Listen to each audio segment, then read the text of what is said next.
This is a special presentation from UFC Fight Pass. Step into our world at UFCFightPass.com. Well, it's that time of year where we start to look back and reflect on the year that was. And, we're handing out awards. This is the 2023 UFC Fight Pass Year-End Award Show. And I'm here with a guy who I'm confident deserves to be, in my opinion, Fan of the Year for the UFC and UFC Fight Pass. It is none other than Steve O. Steve, how are you? Doing great, TJ. It's great to see you. You know, we've become friends, bro. Now we shoot each other texts like it's no big deal. I know. And I love that. I mean, I appreciate it very much. And you're one of the few guys, and hopefully I'm not letting, too many secrets out here, but you're one of the few guys that I've interviewed because of this, position I have with Fight Pass, where we do the interview, and then we end up talking for 20 minutes afterwards just about Dustin Poirier and Michael Chandler and all sorts of different things. And I appreciate that.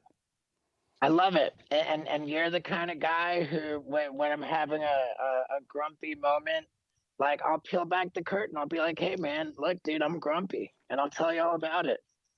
I'm not going to lie. You just had me on the phone, not watching, but you took a pee in the background with me on the phone. And yeah. I feel like we bonded, Steve. I feel like I know you much more than I did 10 minutes ago. Yeah, well, for sure.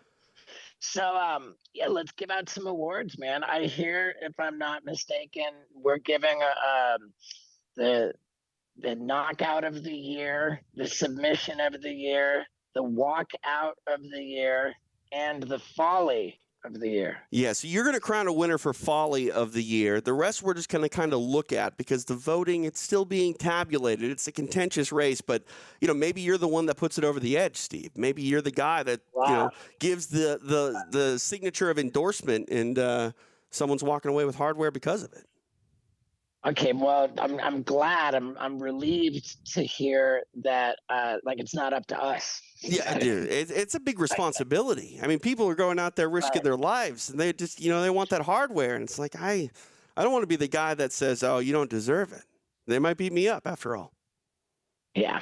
Can you help me understand how the voting process works? I don't know. It's a very deep, dark secret within the UFC Fight Pass community in the office. I don't know. They just say, hey, do this, talk about this, and that's the winner. And I was like, okay, sure, fair. It is the folly of the year an exception where we're actually going to come up with that one, or is that by the same? No, this metrics? is all you. You are going to hand out an award, Steve. It's the Steve O folly of the year, if you will. Oh wow. Okay. Well, let's. You want to save that for last, or you want to do that one first? Maybe we should. Good thing I'm getting a delivery right now. Like a big delivery, like a big bed. Oh my goodness. Yeah, it's just I'm having one of those days, man. All right.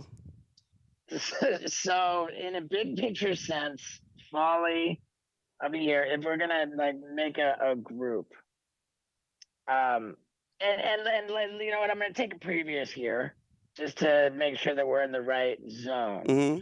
Folly of the year, it didn't happen this year, but Johnny Walker wins a fight. He wins a fight in explosive fashion.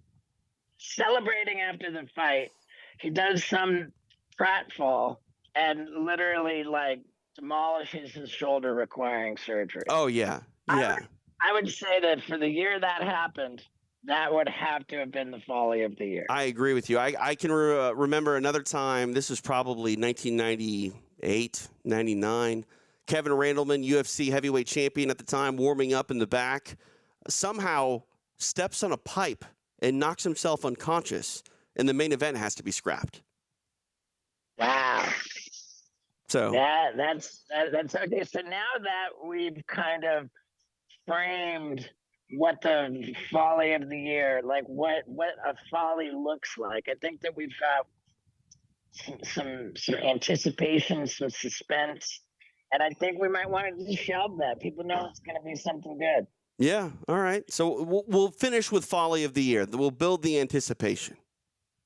All right, and I'll be chewing on it. I There have we this go. mind that thinks all kinds of things at once. There we go. All right. So you know what? Let's lead with walkout of the year because after all, you can't get to the fight unless you walk out. And I mean, dude, I've got this one hands down, easy. Even though he lost, Wonder Boy coming out to Wonder Boy with Tenacious D. Like, how are oh you going to man, beat that? that was special. That was special for I mean, sure. I know that was like literally less than a week ago. But I mean, recency bias is a big thing. But right. but I'm throwing. Sorry Go for ahead. interrupting you there. But what's it up against? I mean, you give me some other ones. Well, that, so today I'm going to give you the Fight Pass exclusive nominees. So nothing that happened in the UFC is going to be on this list. This is all from our live event partners and things that are exclusively to UFC Fight Pass. So why don't we start? I'm just going to roll walkout of the year nominee number 1. This is Roman Lopez from UWC. We'll sit back and take it in together. Has an interesting walkout.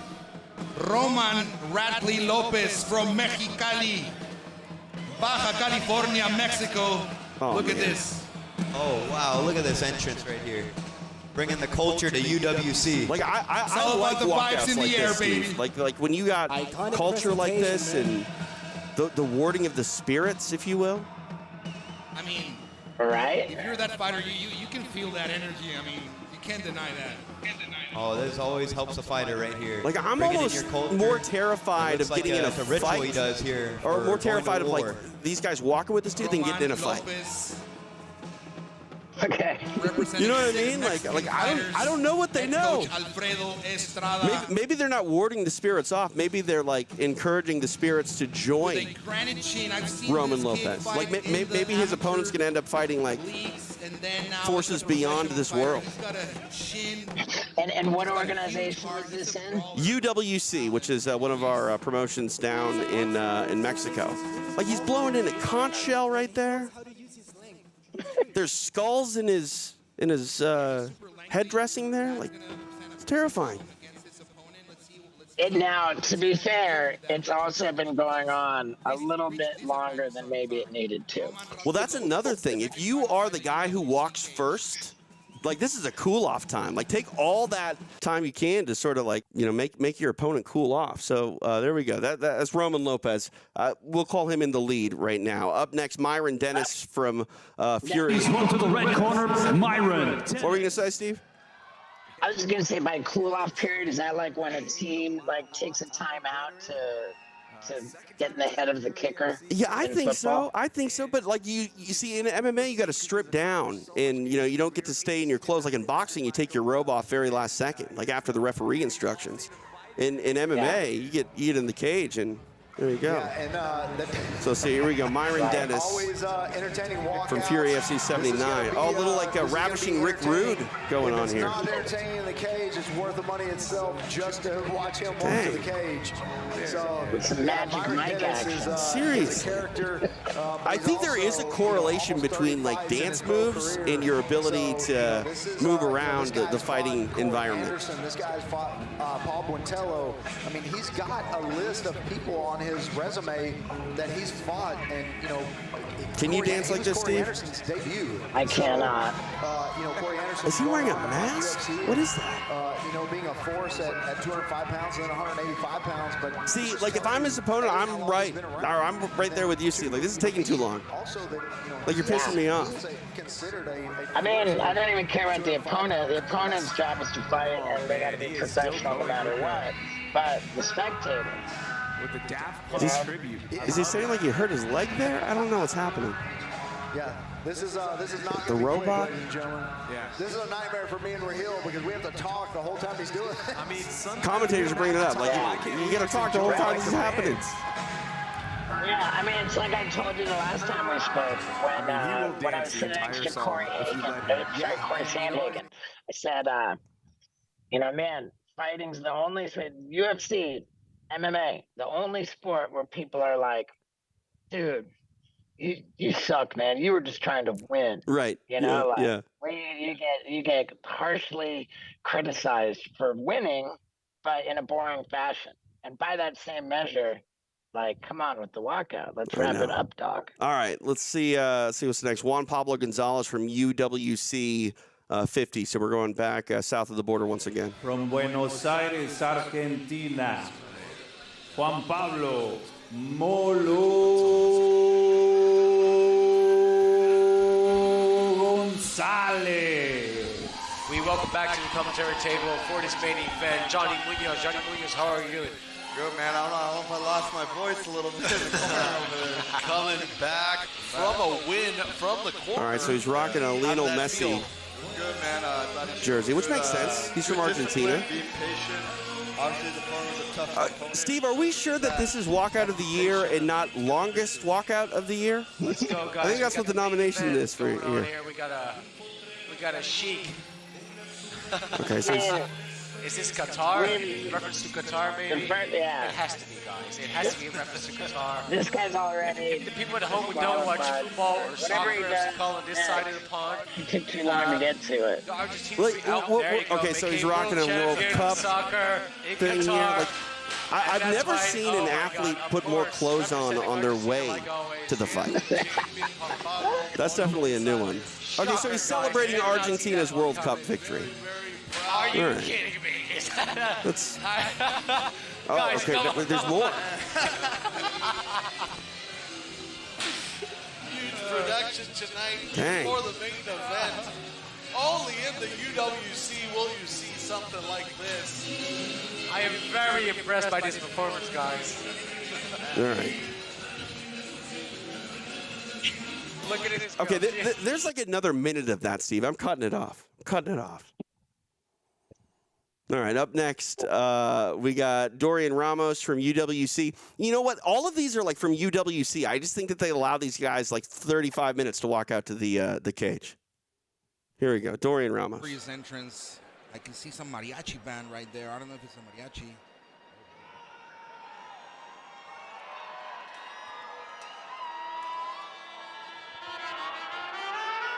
All right, I like a live band. I'll give some kudos for that.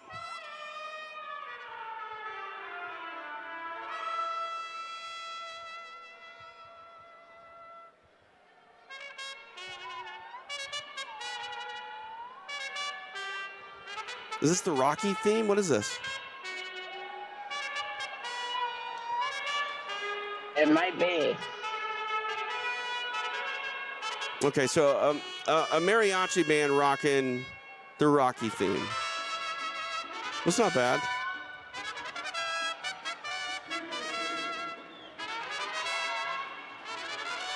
And here comes Dorian Ramos, full of energy.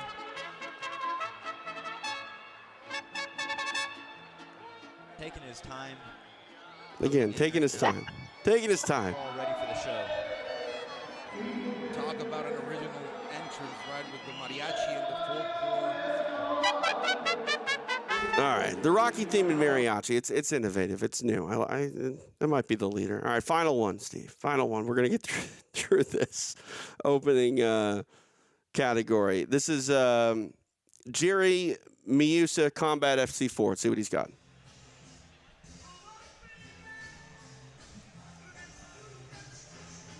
All right, I can hear the twist. Okay, so he's dressed up as Captain America doing the twist? He is active duty United States Army, and he enters 4-0 in his pro MMA career. 2 of those pro MMA wins by way of twister submission, thus Chubby Checker and the twist. Okay, so Sean Wheelock doing a good job explaining it. 2 wins by twister. It looks like So he's making the walk doing the twist. It looks like he has the whole Avenger gang there. You know what I feel like we owe the audience is the result of whether these walkouts culminated in victory or defeat. Oh, that's a great question, and I don't have that information in front of me. I should have looked, but I didn't. I mean, you gotta wonder if the palpable disapproval for like those really long walkouts cost them the fight. Right, like, are you motivating your opponent because they're just sitting there waiting for you to do your gimmick? Right, Or it's like, man, like if the fighter was self-conscious, like, man, I really milked that for too long. Like, man, oh God, why did I do that? Why did I do that? And then they're in their head and they just don't, You bring up a good point because I think about like, what about you remember like when Israel Adesanya used to like do more of a intricate walkout dance? Like how much are you taking away from the fight to make sure you hit your dance cues on the way out? Well, you know what? I'm not gonna like that was, in Izzy, it's crazy to say, in his prime. Like and he never milked it, he never stretched it for too long. There was like the break dance beat, That's like true. there was like like it was business, it was flashy and fast and impressive and welcome. Yeah. And then if you want to talk about walkouts that take away from a performance, you've got Michelle Pereira.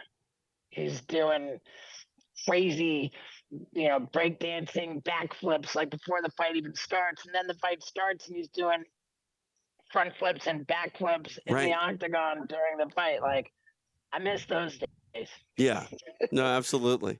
I remember back in the day, like Tito Ortiz used to walk out on the big ramp, and there was like flamethrowers and stuff and lasers, and I was always worried that someone was gonna like pull a James Hetfield and accidentally stand in the wrong place. Okay. Michael Jackson. Yeah. Well, thankfully that never happened. All right, so there's walkout of the year. We'll find out who the winner is later in the show. Next, once you get to the cage, you get to be introduced, and we got a package here for nicknames of the year, and we'll take a look at that now. The 2023 UFC Fight Pass Year-End Award. And now, the nominees for Nickname of the Year. Myron Light Skin Dynamite Dennis, Fury FC. Anthony Fat Tony Canzano, Fury FC. Sean the Brutal Noodle Johnson, Unified, CES, and Cage Warriors. Micah the Super Jew Haas, Tough Enough. White Chocolate Daniel Jones, Eternal MMA.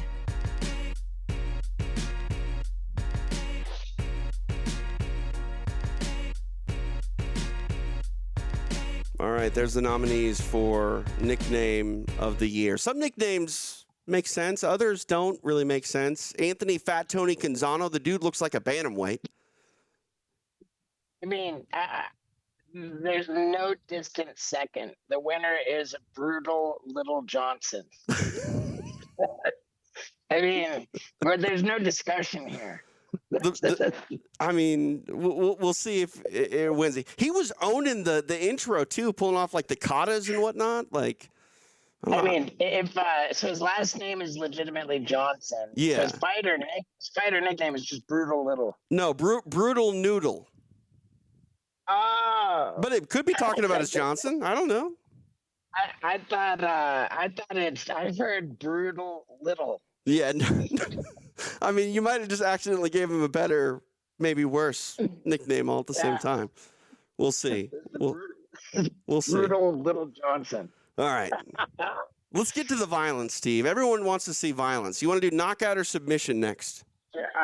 You know what? Let's save knockout. We'll do submission first. All right. Time for the submission of the year nominees. The 2023 UFC Fight Pass Year-End Award. And now, the nominees for Submission of the Year. Brandon Olson's Kimura at A1 Combat 8. Looking for Kimura. Yemi Adewale's Peruvian Necktie. Going for the Peruvian necktie. It's in deep. Good for the tap. It's over. So it's just over a minute to go in the round. The Peruvian necktie submission. Taylor Malden's Gogo Plata from A1 Combat 12. He's got the Gogo Plata. Gogo Plata, no way. Gogo Plata's in. If she can land this, Uriah, I'm gonna stand up. I'm telling you right now. This is crazy. This is in tight. She's got a reversal now. She's getting out. She got her with a Gogo Plata. Unbelievable. Wow. Dimas Chopper's Flying Triangle at Fury Challenger Series 4. Oh, jumping triangle. Can he figure four it? He can figure four it. He's got it locked That was awesome. A flying triangle. We're going to get a tap. And we got a tap. Wow. Man, Chopper. 2 first-round finishes, a Superman punch, a flying right hand, a flying triangle. That was awesome. Luis Elias Calf Slicer at UWC 45. Looking for a roll calf slicer. That was it. He tapped. Oh my God. Luis Escudero's Flying Armbar at UWC 47. Great job of phasing. Armbar. Nice transition. Oh, There you wow. have it. Huge submission for Pride Escudero. This was a huge win. Ibrahim El Faki Hassan's Buggy Choke. Oh, that choke. What is it called? Buggy choke. Yeah. Buggy choke, is that right? Boogie choke. Boogie choke. Yeah, boogie choke. The boogie choke. This is too much. Quite new for us. Quite a recent thing. Yeah. But it works, right? Referee's looking very closely to percent. Yeah, but Bassin doesn't look like he's in danger or anything. He's out. He tapped.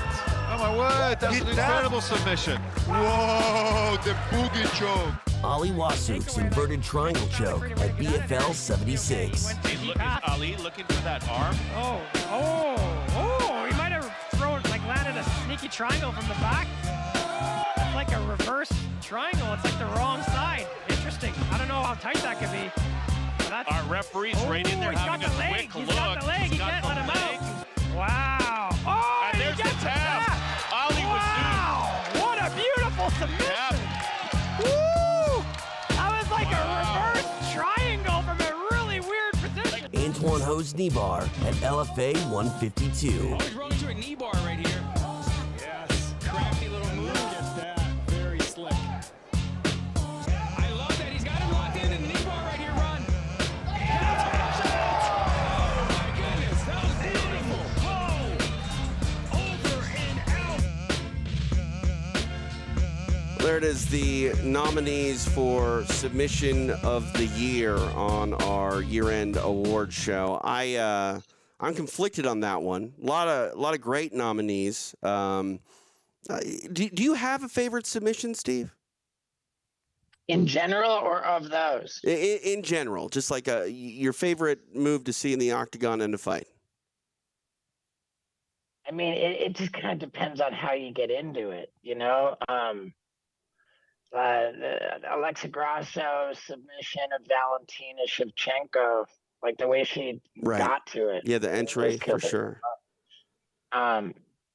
There's it's been some years, but Demetrius Johnson, that one in Vegas in 2017. Yeah, I think you're talking about the one where he threw, was it Ray Borg up in the air and put him in an armbar before he hit the ground? It was the most aerial submission of all time. Yeah. And I'm going with, you know what? That's my answer. I like aerial submissions. Okay. I like submissions that happen in midair. And that's why I'm going with the flying triangle. The flying triangle. Flying triangle. Let's take a look at that one so we can walk it through it. This one from Dimas Chopper, which anytime you go airborne, you're right. You're taking a risk. And also, too, like with style points, you got to be able to, like, lock it up and finish it quickly. You can't, like, jump into the flying triangle and then have it, take another minute and a half to finish. I mean, with that said, that go-go plata, and by the way, I candidly do not know the term go-go plata. That was new to me. But I love the way that it rolled. I love the amount of time it took to get that submission. That's my runner-up. Yeah, so the go-go here, it's a very weird submission from Rubber Guard where you basically get your shin over the top of the head and choke them, on your shin. And it's one that I've only seen it happen maybe 3 or 4 times in mixed martial arts, and only one other time have I seen it from this mounted position that Taylor Malden eventually gets to. And this is what I loved more than anything, Steve. I don't think that you were the only one that is sort of new to this. If you take a look at the judge here behind her, I think it's a judge, You're going to see him come into frame once she gets on top. It's the bald gentleman there. He's looking to his left now. When Malden gets on top, Gallardo forced to tap, and he has no idea what happened. He just throws his hands up in the air like, what happened? I'm going to clap like I knew what happened. It's always exciting when you know something that no one else does. I mean, it was great the way it rolled over. Like, man, maybe that is the winner. Maybe. I don't know. It's between that and that flying triangle. All right. You ready for knockout of the year? Let's go. Blunt force trauma on demand. 2023 UFC Fight Pass Year-End Award. And now, the nominees for Knockout of the Year. Bernardo Sopai, Fight Club Rush 15. Oh my God! Oh my God! Oh my God! Oh! He flipped it! One punch knockout! Rebellis Despain, Fury Challenger Series 7. Oh, my good God! No way! My God! Robellis Despain does it again! Less than 5 seconds! How? Jamel Finley, CFFC 119. Not much time left on the clock here. Oh, the right He's hand unconscious. Oh my goodness! Talk about a restart, and the bad man drops the hammer once again. Alex Oliveira, Titan FC 82.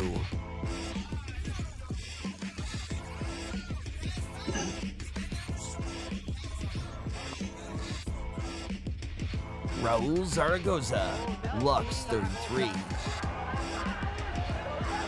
Zaragoza. Oh, wow! Oh, my goodness! This is knockout, and Zaragoza stays undefeated. Abubakar Yunusov, Aries 17. Separates with an elbow. And a knee is created. Yeah. Oh! Finish! It's done. What a stoppage! What an unbelievable finish! Paul Yunusov will be proud of that one. Trent Miller, CFFC 125. Oh! The high kick puts him out cold! My goodness! Mirko Krokop will be proud of that one. Oh, my gosh! Rodrigo Casio, FFC 70. ¡Tremenda rodilla voladora! Listo, ya está. El knockout del mes. Y tal vez el knockout del año. Tremendo el knockout. Tremendo knockout.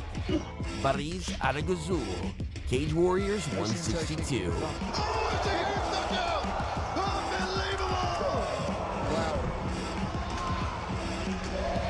Wow.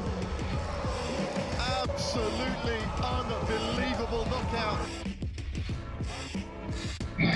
There you go. Knockout of the year, our nominees for 2023. I honestly feel like your reaction to knocking out the other person has a lot to do with the style points that come along with it, Steve. Okay. Sure. You know, it's like the Gravedigger. I like that. I like the Gravedigger. That might add a little. I mean, that's Tito's, right? It is, but I think we're at a point now where it's like you're paying homage a little bit. You know what I mean? All right. All right. That's funny. You gave points for the Gravedigger. I took points for the Gravedigger, but I'm with you. It's like an end zone celebration. Yeah. Football is equally important as the touchdown. 100%. 100%. But now, hey, let me weigh in, and I think I'm going to find myself saying this a lot, but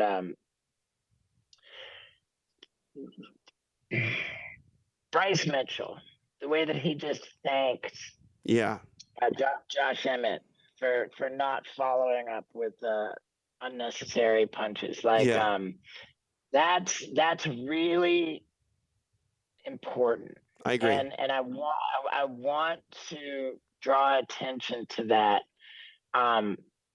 Especially the way that he articulated himself, describing that a real man has restraint, and that it's actually the less manly thing to get in there and punch a guy when he's already unconscious. Yeah. And I'm actively rooting for restraint like that. You know, just a walk-off knockout. Yeah. You know, not following head up. Yep. Not what like that bullshit that Jorge Masvidal called super necessary.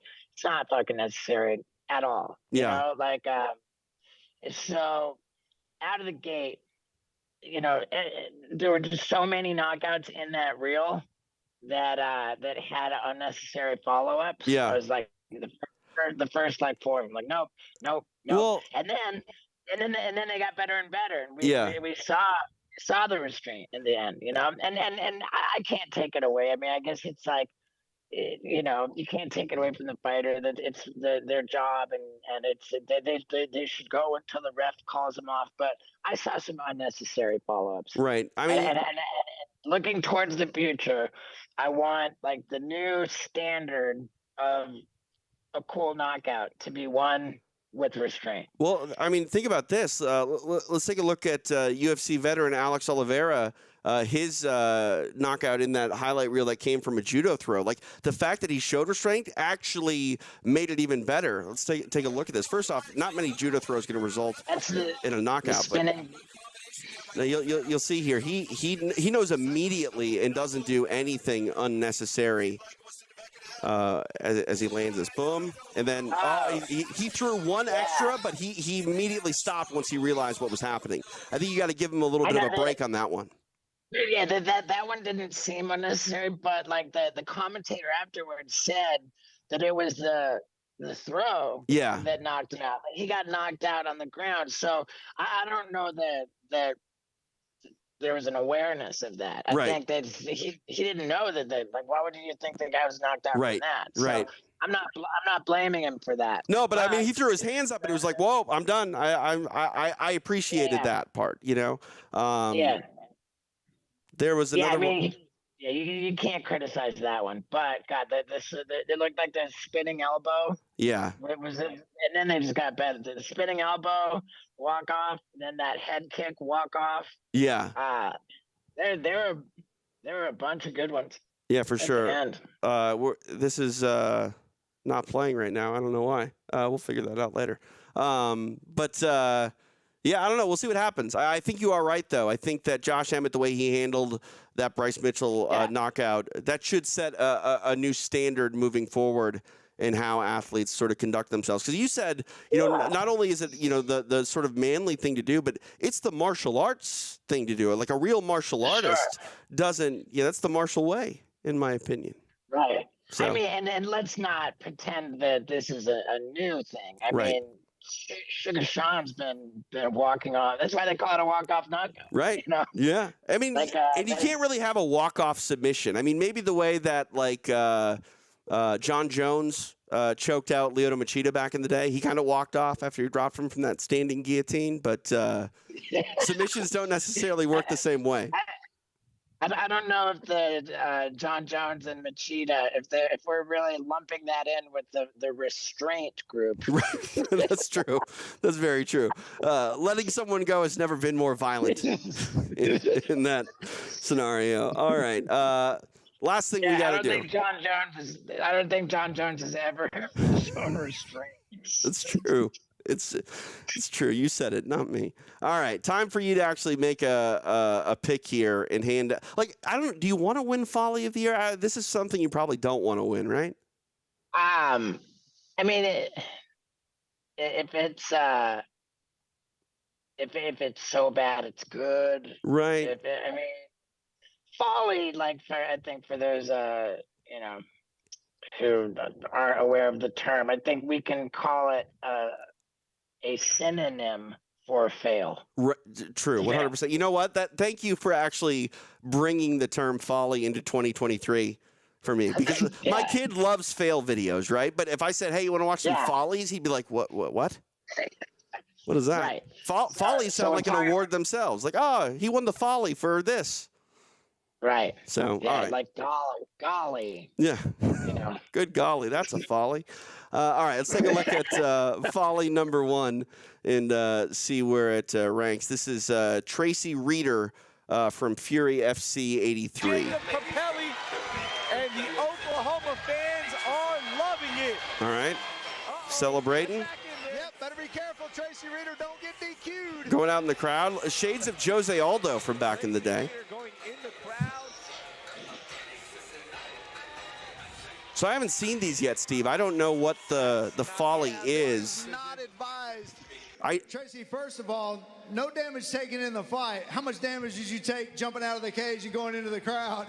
I think I broke 2 of my toes, but I did it for you guys. I love you, Oklahoma. All right. Breaks 2 toes. All right. Breaks 2 toes. I mean, I'd need to see an X-ray. You might be right there. You might just be hamming it up a little bit, right? Yeah. All right, let's see what's next. I believe we got one from A1 Combat here. 40 seconds is all. And he's going to stop it. Frank Trink's going to step in. Wow. Billy Brand has finished Pedro Juarez. Wow. And what a war as Billy Brand is bleeding from his nose and his mouth. But he finished Pedro Juarez with just about 35 seconds left in round number 3. And now he's going to move up those rankings. And he knocks out Carol the Cutwoman too. Holy Billy. Billy Brand. Billy Brand. The folly might be on the cameraman here. 2 finishes. Yeah. Let's see if we can get another look at it. Stand up at. Oh, here we go. Here he goes. Here comes the knockdown.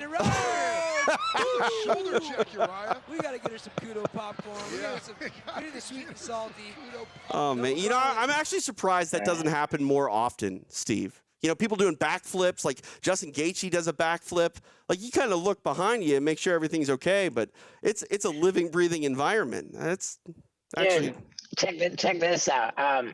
Just yesterday, and apologies if this puts a timestamp on our conversation here. No, we're good. Just yesterday, I put up my episode of my podcast with Michael Chandler, and I was talking to him about that because I said, after the head kick of Tony Ferguson, was that when you did 4 consecutive standing backflips in the middle of the octagon?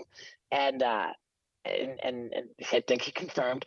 Then I said, what makes the difference? This is a great question. I'm giving myself credit. I said, what makes the difference? What informs the decision if it's going to be a backflip on the canvas, like flat ground, or if you're going to climb up onto the top of the cage? And he told me that it was his first UFC fight that Dan Hooker won. And he said he had never, ever in his life done a backflip off the cage. Wow. He said he never thought that he would. Like, he was terrified of the idea of it. Yeah. Like, it was his intention to never do that, but he got swept up by the moment, and it was just like he was like not at the wheel, and he just went for it. And like, isn't that crazy? Absolutely. I've seen so many people on the regional level like actually blow their ACL or MCL because you're landing on padding, so it's not the ground that you think is going to be there. And a lot of times too, these regional shows, they use vinyl instead of canvas. So if there's any sort of water or anything, it's a slippery slope, pun intended. Yeah, blood, sweat, water. Yeah. And Dana does not love that. No. Dana doesn't want to see it. No. So there we go.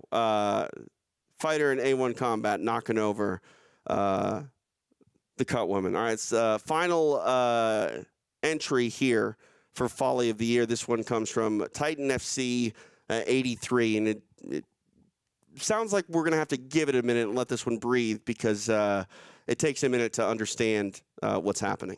Close the distance, and Dean Barry, keep your distance. Stylistically, you have one that's more of a boxer, one that's more of a kickboxer. Use your legs. You have to keep that distance. And for John, stay close. Make this a boxing range type of fight. But please, introduce yourself. We have somebody else coming into the booth to, take the side of Kayla Harrison for right now. Yeah, just surprised. I just got asked because this is a special bout and mainly striking. So I had the pleasure of training with both of these guys.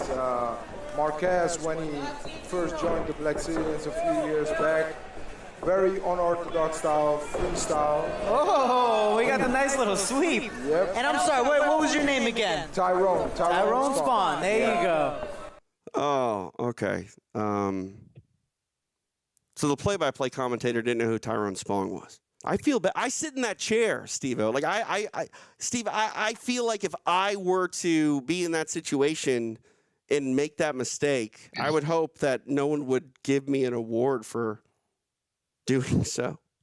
I feel bad. Well, I personally caught a lot of flack, a lot of outrage for being on a podcast, and the podcast host said, something about when they're on stage, and I said, "Oh yeah, what do you do on stage?" And the fact that I didn't know like anything about the host of the show that I was on Right. was offensive to a lot of people. And my only defense is that was promoting my bucket list special, and I was, I think I did like 45 podcasts, and Right. I was so burned out, and so and on top of that, I've never heard that researching the guest doing the research is a thing. Generally, a guest doesn't have to prep. You are correct. Absolutely. Right.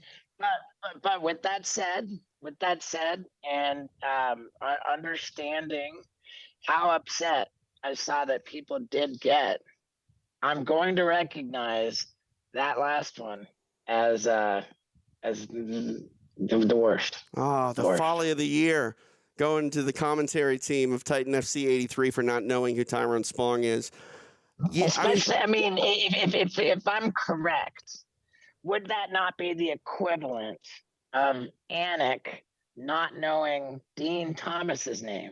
I mean, the guy's on the mic. Pretty close. Well, to be fair, I think Tyrone Spong is being brought in just for that fight. But you would think that someone along the way would go in the production meeting, hey, we're going to bring in Tyrone Spong during this. And then you would go, hey, who's Tyrone Spong? Yeah, my point being is that it wasn't a third party who wasn't actively on the mic and supposed to be on the mic. Yeah. Yeah, it wasn't a random person just picking up the mic going, doing a TRL shout out like it's 2001 or something, Right. So, and I'm just saying that with my personal experience, very, very fresh in my mind. All right. Shout out to Danny Brown, the host of that podcast. He's a huge rapper. He's big in the video game community, and I hope that the world can forgive me. I loved him. I thought he was great. There's no issue with the chemistry on the show. Yeah, we got along great. Yeah. But hopefully everybody can forgive me, and hopefully everybody can forgive that commentator for his folly of the year. Well, and if no one forgives him, at least he'll have a plaque or something to remember it forever. Yep. So for sure. Steve, I appreciate you doing this with me. Like I said, I always enjoy having the opportunity to catch up with you. And, last we spoke about the bucket list. It's still topical. Might as well tell everyone how to go check it out. Steve-O.com. It's at Steve-O.com. It features the who's who of the UFC Hall of Fame, namely Chuck Liddell, Ronda Rousey, and the greatest of all time, John Jones. They all really do everything in their power to try to give me cauliflower ear, and it's a lot of fun, and it's really a wild multimedia comedy show. So yeah, it's at Steve-O.com, and TJ, it's always a pleasure to talk to you, man. Can I see your ears quick? Do you have any cauliflower? I don't like John Jones. I laid on the ground at his house and rested my ear on the metal base of his workout machine. He put his current championship UFC belt on top of my ear on the workout machine. And then he took a hammer to the belt and smashed my ear until it literally exploded. And my ear just exploded. And then at the end, like, if this is my ear, like a whole piece was just hanging off like that.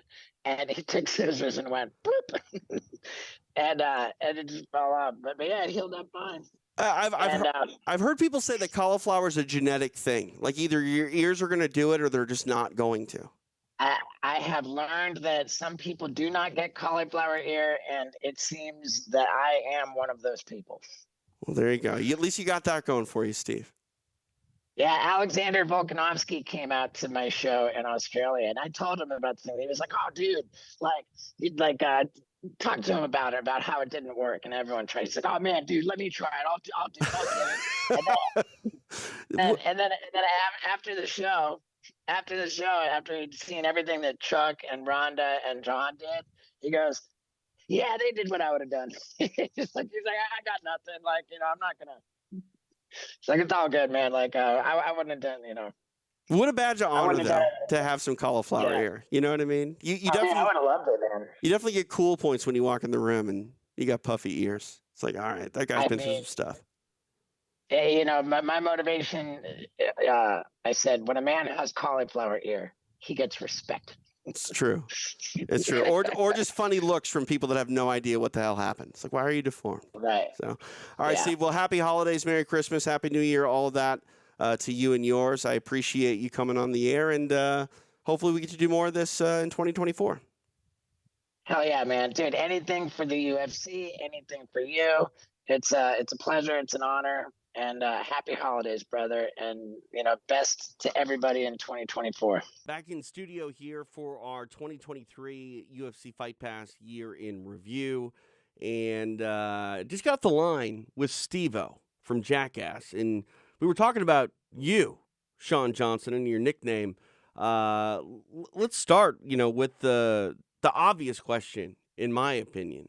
I don't believe that you can just give yourself a nickname. I think nicknames are earned and not given. How did one become the Brutal Noodle? People always think it's first of all, it's an honor to have you and Steve talking about me. I appreciate you. Thanks for having me here, man. Seriously, it's awesome. But I think everybody called me Noodle all my life. They think it's from like my scrambling abilities and whatever, but it's actually, I was a skateboarder for like all my life. I was like all my life. And I used to carry a ramen around with me, because everybody would go and stop at places and eat. And I was like so broke. I'd be like, yo, just get me to the microwave and I'm good. I got a box of ramen on me. And I used to just eat ramen. And then I started doing MMA at like 22.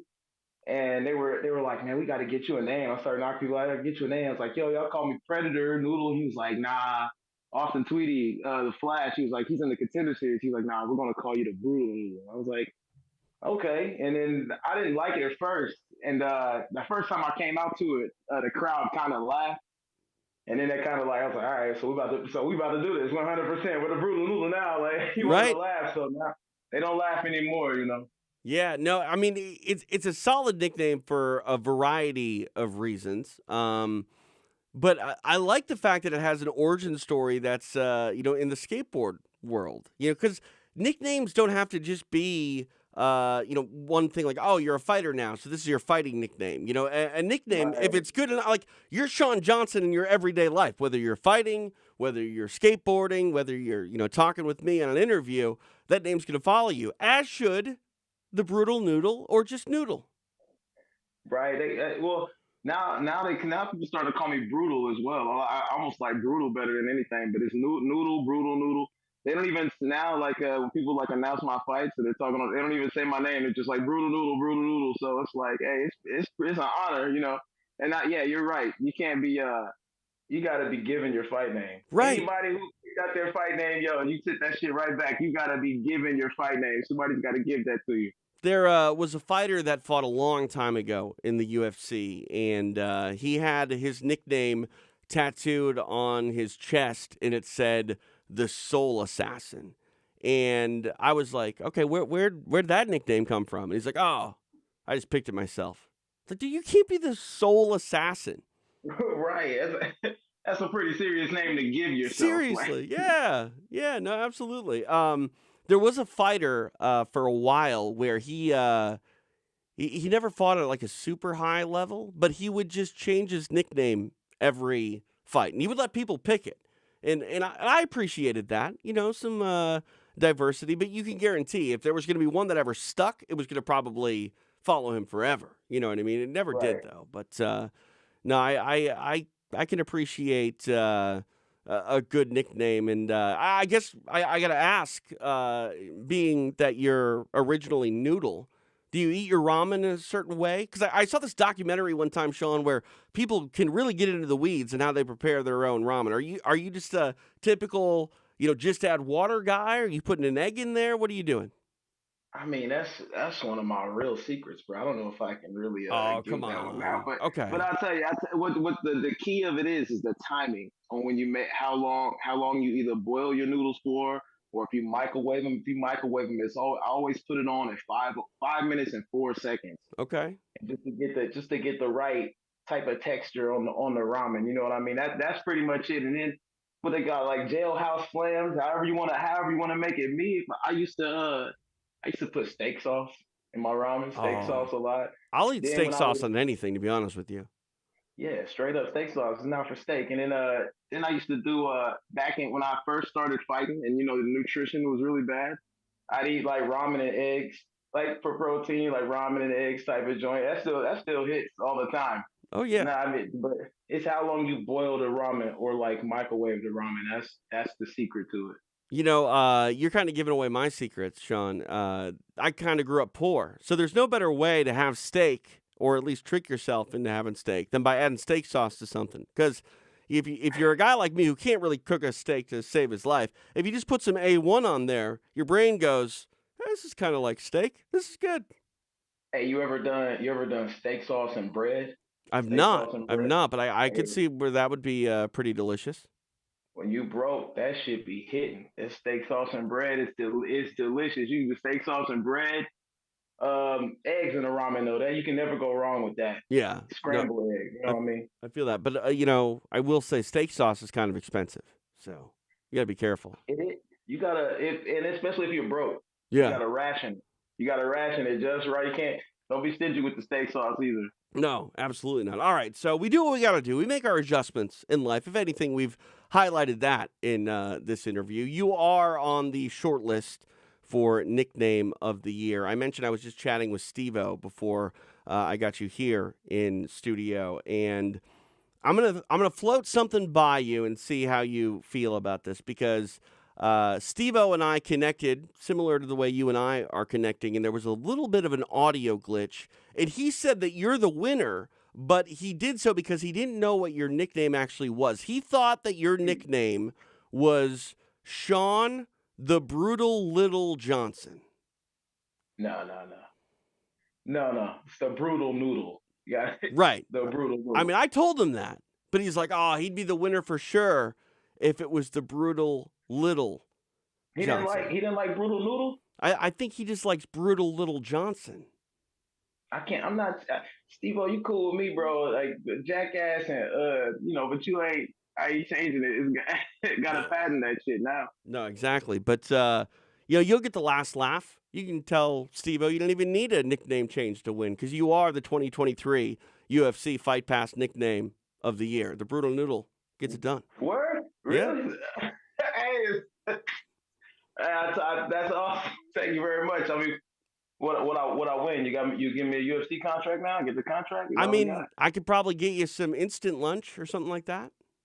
Word. I get a lifetime supply of ramen or something, baby. Let's go. I mean, maybe a bottle of A1 steak sauce or something to go along with it. Hey, I'll take it. Just being here, man, that's a victory on itself. I mean, it is cool, and that's one thing I will say, Sean, is, on the platform, the nickname's good. Your pre-fight rituals where you're throwing these crazy-ass katas during your introduction, like, you're a showman, man, and it shows. Hey, I really appreciate that. A lot of people don't understand all the extra stuff, as fighters put on a good show or to be entertaining. So, I mean, it's nice to see something pay off. I'm here for the extras, Sean. I'm here for all the extras. Right, as fight fans, that's what we really are here for. It's the extra, man. It's the extra. Exactly. And Sean the Brutal Noodle Johnson, definitely more than a lot of people can handle in the nickname department, and a pretty fun fighter to watch as well. Sean, appreciate the time. Congrats on the 2023 Nickname of the Year, and just keep on keeping on, man. Like, I mean, who's to say that you don't win this again? Because the Brutal Noodle's kind of hard to beat. That's what everybody says. That I can't tell you how many people tell that's my favorite fight name. So I got blessed with that. I appreciate it. Awesome, Sean. Hard times turn that shit into something good, right? Exactly right. That's what fighting's all about, no? Yeah, that's exactly what it's about. All right, Sean. Well, I appreciate it. Congrats. Happy New Year. And anytime the Brutal Noodle's on a card, we're going to be, parked in front of the television watching on UFC Fight Pass. Thanks. We got a fight announcement real soon, Q1. Nice. We'll be watching. Thanks, Sean. Thank you. Rolling along here in our 2023 year-end wrap-up for UFC Fight Pass. TJ DeSantis now pleased to be joined by Dorian Ramos, who, I mean, where's the mariachi band? If you're going to come on the show, I guess you can't make that kind of entrance here like you can on your walk to the UWC cage. How are you, sir? I'm doing great, man. Just enjoying the holidays. Happy to be here. Ready to hit 2024 full blast. How you doing? I'm great, man. When I think about the enjoyable things that a fighter and athlete must go through, I got to think that walk is kind of like top of list, is it not? Oh, of course, man. I believe so. I love it. The walkout is very important in a fight. It has a lot to do with the tone. You set the tone for the fight, and it's very important. Now, tell me what goes into your walkouts. Like, how much thought and effort and prep, I guess, do you actually do, Dorian, in getting everything together? Well, as soon as I find out what city I'm fighting in, I start reaching out I'm going to explain with this one, the Tijuana one. I started looking for mariachi, for the girls that are dancing. So I hired them all around a couple weeks before the fight. And I just made it up in my head. I got inspired by Canelo and just made it happen, Tell me, I mean, if you don't want to let this out there, I completely understand. But what does it cost to get a mariachi band together? That's got to be kind of expensive. That one costed the mariachi was around $500. Wow. To get them there, and then the girls that were dancing, Flocorico, that's what it's called. That was $300. So it was somewhere around $800 to get that. That's an expensive investment. Yeah, it was an expensive investment, but I had to do it. I always wanted to do it. I wanted to do something big, and I wanted to catch the UFC's attention. So, like I said, I got inspired by Canelo and the boxing community. I wanted to show off my roots, and I had to get it done, and I'm happy I got it done. Well, to make it a little bit sweeter, I can tell you, Dorian, that you are, in fact, the 2023 UFC Fight Pass Walkout of the Year. You've won the award. No, already? Yeah, you're the winner, man. No way. Let's go. That's beautiful. $800 well spent. And, I think it sort of ups the pressure on you, though. 2024, we're going to expect something bigger. I'm already thinking about what I'm going to do next year. I have a couple ideas in mind, but I'm ready to go. I'm ready to top that one just a little bit. Awesome, man. I can't believe it. That's amazing, man. That's amazing. Well deserved, because I think that, the fact that you say that it was, sort of a head nod to Canelo, and it shows off the history of Mexico fighting in Tijuana there, that's special. That's cool. And if you can kind of look into that, moving forward and sort of continue that theme, it's pretty special. And I think people are going to pay attention to more than just your fighting performances. They're going to, pay attention to that walk as well. Yeah, as soon as they hear that I'm fighting, they know that there's going to be a good walkout. There's going to be a great fight of the night. And I just want to catch everyone's eyes and bring everyone in at all times. And I'm so grateful, and I'm happy that I got this award. Yep. Well, I'm so happy. You caught the attention of UFC Fight Pass. Forever a Walkout of the Year award winner, Dorian. Appreciate it. Congratulations, and we'll be watching you walk the walk and talk the talk in 2024. Can't wait, man. Thank you so much. UFC Fight Pass is your home for all things martial arts and mixed martial arts. Also your home for Camels and Cowboys. And we got two wrestling coaches joining us to talk about the viral moment of the year. It is from the University of Wyoming, Mark Branch, and of course Campbell University, Scotty Santis. Scotty, welcome back to the show. Welcome back to the program. And man, when Fight Pass announced that wrestling was going to be part of its programming lineup, I knew things were going to get turned upside down on its head, souplayed on its head, if you will. But I did not think that we would have the moments that we've had. And Battle at the Barn between your two programs, it was something that will live in my memory and the memories, I think, of everyone involved for many years to come. No, I agree. Yeah, it was an incredible event. And Coach Branch sort of willed that into existence. I know it was supposed to be at one location, then it switched, and to sort of be the part of something where we hold the record for highest elevation. I've never seen a match in a barn. It was pretty special, and I'm thankful to be a part of it. Yeah, Coach Branch, what are you doing putting those kids up there that high in the air, that high in the sky, if you will, grappling? That's crazy. Yeah, we're a little bit used to it, so we had to go a little bit higher than what we normally train and wrestle at, but definitely worth it. What a fun event! It was really hard to find the right setting that would fit a wrestling mat, and we actually had to kind of downsize our normal competition mat just to fit in there, and that was about the only concern I had going into the thing was finding the right place, and it was definitely the right place. It was cool and memorable, and I think that outreach hit a lot of new fans and a new fan base, and definitely got a lot of attention. I mean, what's next? The only way I think you're going to break that height record is by putting them up in an airplane. Hey, is there one big enough to fit a mat? Oh man, I don't know. Maybe, maybe. I know your guy Tay Gadale, Coach Santis. He wants to go up and have like a 0G, zero gravity match in like an Elon Musk rocket. If somebody gets us there, we're in, man. Yeah, that's the thing. It sort of sets the bar higher and higher, and maybe you don't, get physically higher and higher. Maybe we level it off here, but I do think that if wrestling is going to be a mainstay and a staple on Fight Pass, the Battle at the Barn is going to be something that teams and programs, Scotty, are going to try to push towards and try to one up, if you will. Yeah, absolutely. I mean, everybody's saying that we got to get the viewership numbers up. We got to draw in more fans. Wrestling's just so tight knit. It's such a small circle. And we just got to be different, right? If we're going to reach different people, we got to do things differently, and we got to get outside of the box, right? We got to reach new fans, do new things, make it entertaining. I mean, us as part of wrestling, we know wrestling's entertaining. We know it's a fight. We know it's fun. But those that don't know wrestling, it's got to be packaged in a way that's going to draw them in, right?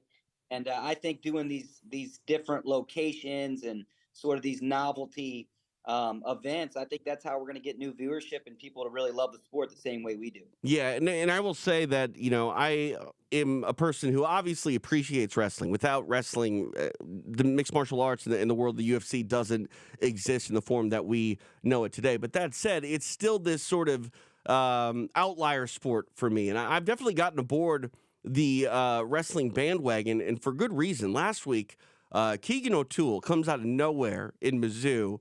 This top-rated wrestler. We don't think he's going to be on the meet down there. He comes up, bumps up a weight class, and guys, it felt like it was pro wrestling, and I don't mean that in a derogatory way by any means, but I was so engaged when that moment happened, and it's made me actually completely look at the sport and how it needs to be presented in a completely different way.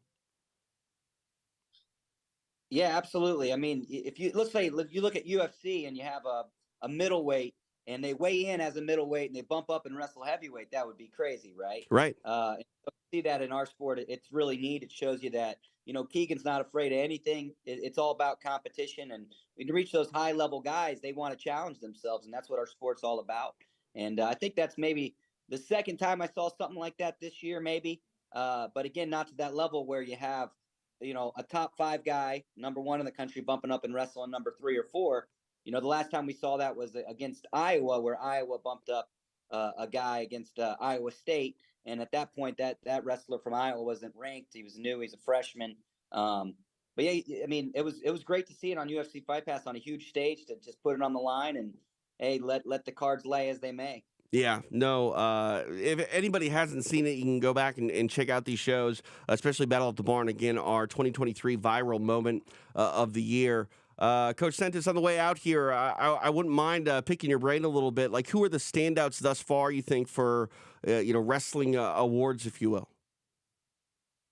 Oh, man. Yeah, Keegan's a great one, bumping up and wrestling.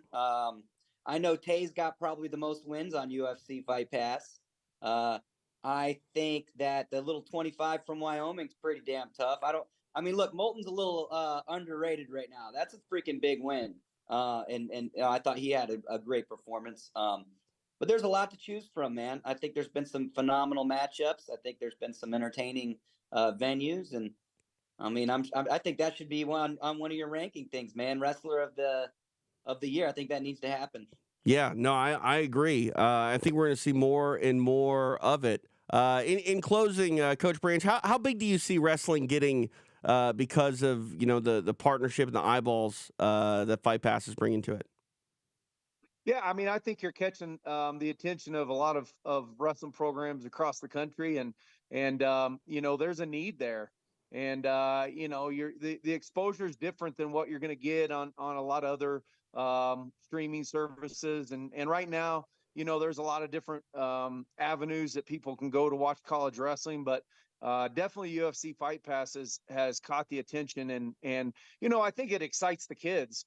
I know I have a lot of kids on my team who are, thinking about going into mixed martial arts after they graduate. And so for them to be able to go, on that stage and be able to perform in front of that fan base, I think is really exciting. And you're going to see that across the country. There's so many kids, and just like you said, the sport of wrestling has changed UFC, and the wrestlers have done quite well. And now I think there's a lot of wrestlers that when they go into college and even in high school, there's kids that are crossing over a little bit and training, starting to, add to their wrestling skills and doing some of the other, different disciplines. And so I think it's something that's going to explode, and we're thankful to be a part of it and excited to see where it goes from here. In closing with both of you guys here, I will say this. One thing that I think we've seen with mixed martial arts in the world of Brazilian Jiu-Jitsu is, for the longest time, Brazilian Jiu-Jitsu was this sport where you would only make money by selling DVDs, instructionals, and private seminars and things like that. It wasn't a competition platform. And the UFC has sort of stepped up and helped change that, where you have BJJ practitioners that are actually being able to pay their bills competing. And that's not in the world of MMA. That's in Brazilian Jiu-Jitsu. I hope that this sport continues to grow to where wrestlers aren't necessarily forced, their hands after college to either go to the Olympics or be done with wrestling altogether, or, just go to MMA. I hope we can get to this professional, I hate to say professional wrestling circuit, but again, maybe we can live in a world where we have real pro wrestling, but not have anything to do with real pro wrestling. Yeah, I think this is our best shot to do that. I mean, it's been tried before, but it's never been backed by an organization like the UFC. So hopefully, like I said, it continues to build and opens up some doors in the future. Yeah. I think 2023 is going to be that seminal year for a lot of big things in the sport of wrestling, especially on UFC Fight Pass, and Battle at the Barn was definitely at the center of that. Coach Branch, Coach Santis, I appreciate your times. Thank you for everything that you've done with us this year, and onward and upward, my friends. Thank you. We're going to stick with the wrestling theme as we close out 2023 on our UFC Fight Pass year-end awards. And, I got to say, I've talked to more Campbell University Camels than I have any other collegiate team this year. And, Chris Ernest, I'm not going to lie, the Camels might be my favorite student athletes to chat with on UFC Fight Pass. I mean, we are the ultimate fighting camel, so some would say it works best that way. Oh, man. Have you been telling people that? Oh, yeah. I'm an ultimate fighting camel. Yeah. I mean, we should change our name to it. I think we should. I mean, why not? The fighting camels is good. Ultimate makes it better, and Exactly. you pulled off the ultimate upset. You are our 2023 UFC Fight Pass Upset of the Year winner for what you did against Luke's earlier this year. That was your first college match, correct? Mm-hmm. It was my first college match. Yes. I mean, that's unbelievable. When you think about the sort of road to get there and the journey to pull off the biggest match, I guess, so far of the year and your first ever college match, that had to be kind of like a movie-made moment for yourself. It was a really, I'm not gonna lie, it was crazy. I was so nervous going into that match, and just it being our first match, walking out from a hangar, wearing a giant aircraft hangar, wrestling in front of a ton of people, and it's just, it was a crazy event. My parents came down from Ohio to come and see me. Some of my aunts from North Carolina were there, so it was really just an awesome event to be in. It was a great first win. I mean, you didn't even let me get to the part of the surroundings, the setup, on a base. Exactly. Like, it just, were you able sort of like detach yourself from the moment in the moment to be like, okay, this is pretty sweet? Yeah, I definitely, yeah. So after the match, the first thing I did was I obviously got to cool down in with my coaches, but then I went outside and just got a picture with the rocket launcher in my singlet. I mean, you have to, right? It was awesome, yeah. Let me go back to like your origin story, if you will. Like, when did you step on the wrestling mat for the first time?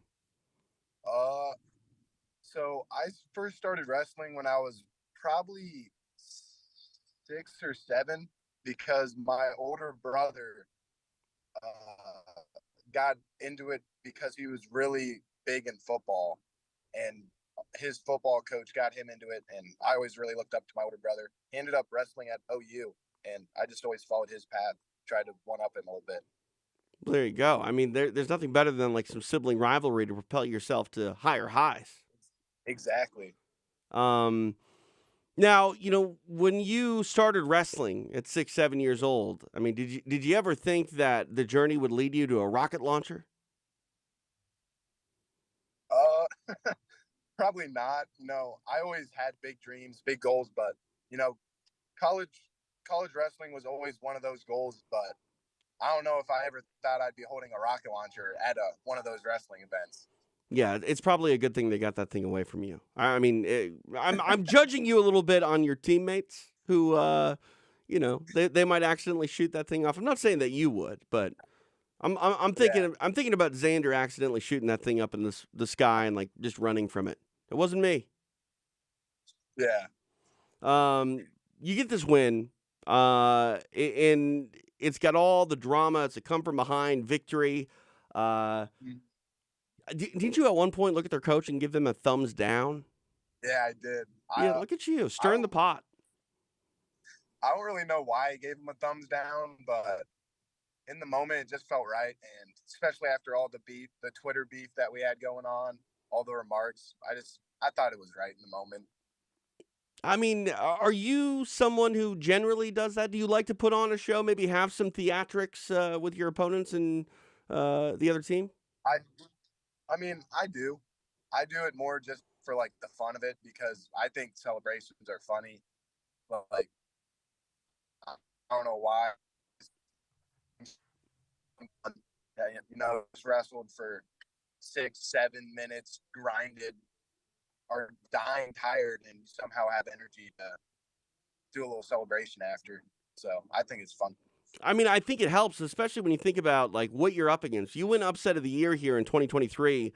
There are over 200 live events on UFC Fight Pass in a given calendar year. Yeah. And we're not talking about wrestling Upset of the Year. We're talking about boxing. We're talking about mixed martial arts. We're talking about Brazilian Jiu-Jitsu. Like, there wasn't a better upset than what you pulled off in one single discipline of wrestling on the entire platform. And, style points go a long way. That's crazy.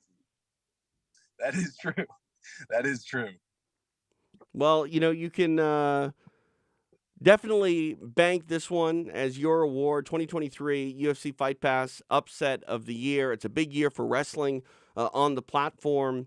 Like I said, I love when I get to talk to the Ultimate Fighting Camels. And Chris Ernest, congratulations on this upset of the year. And man, I'm just going to be locked in the rest of the way. And maybe this isn't the last accolade we're going to be talking about with yourself and all the boys from Campbell.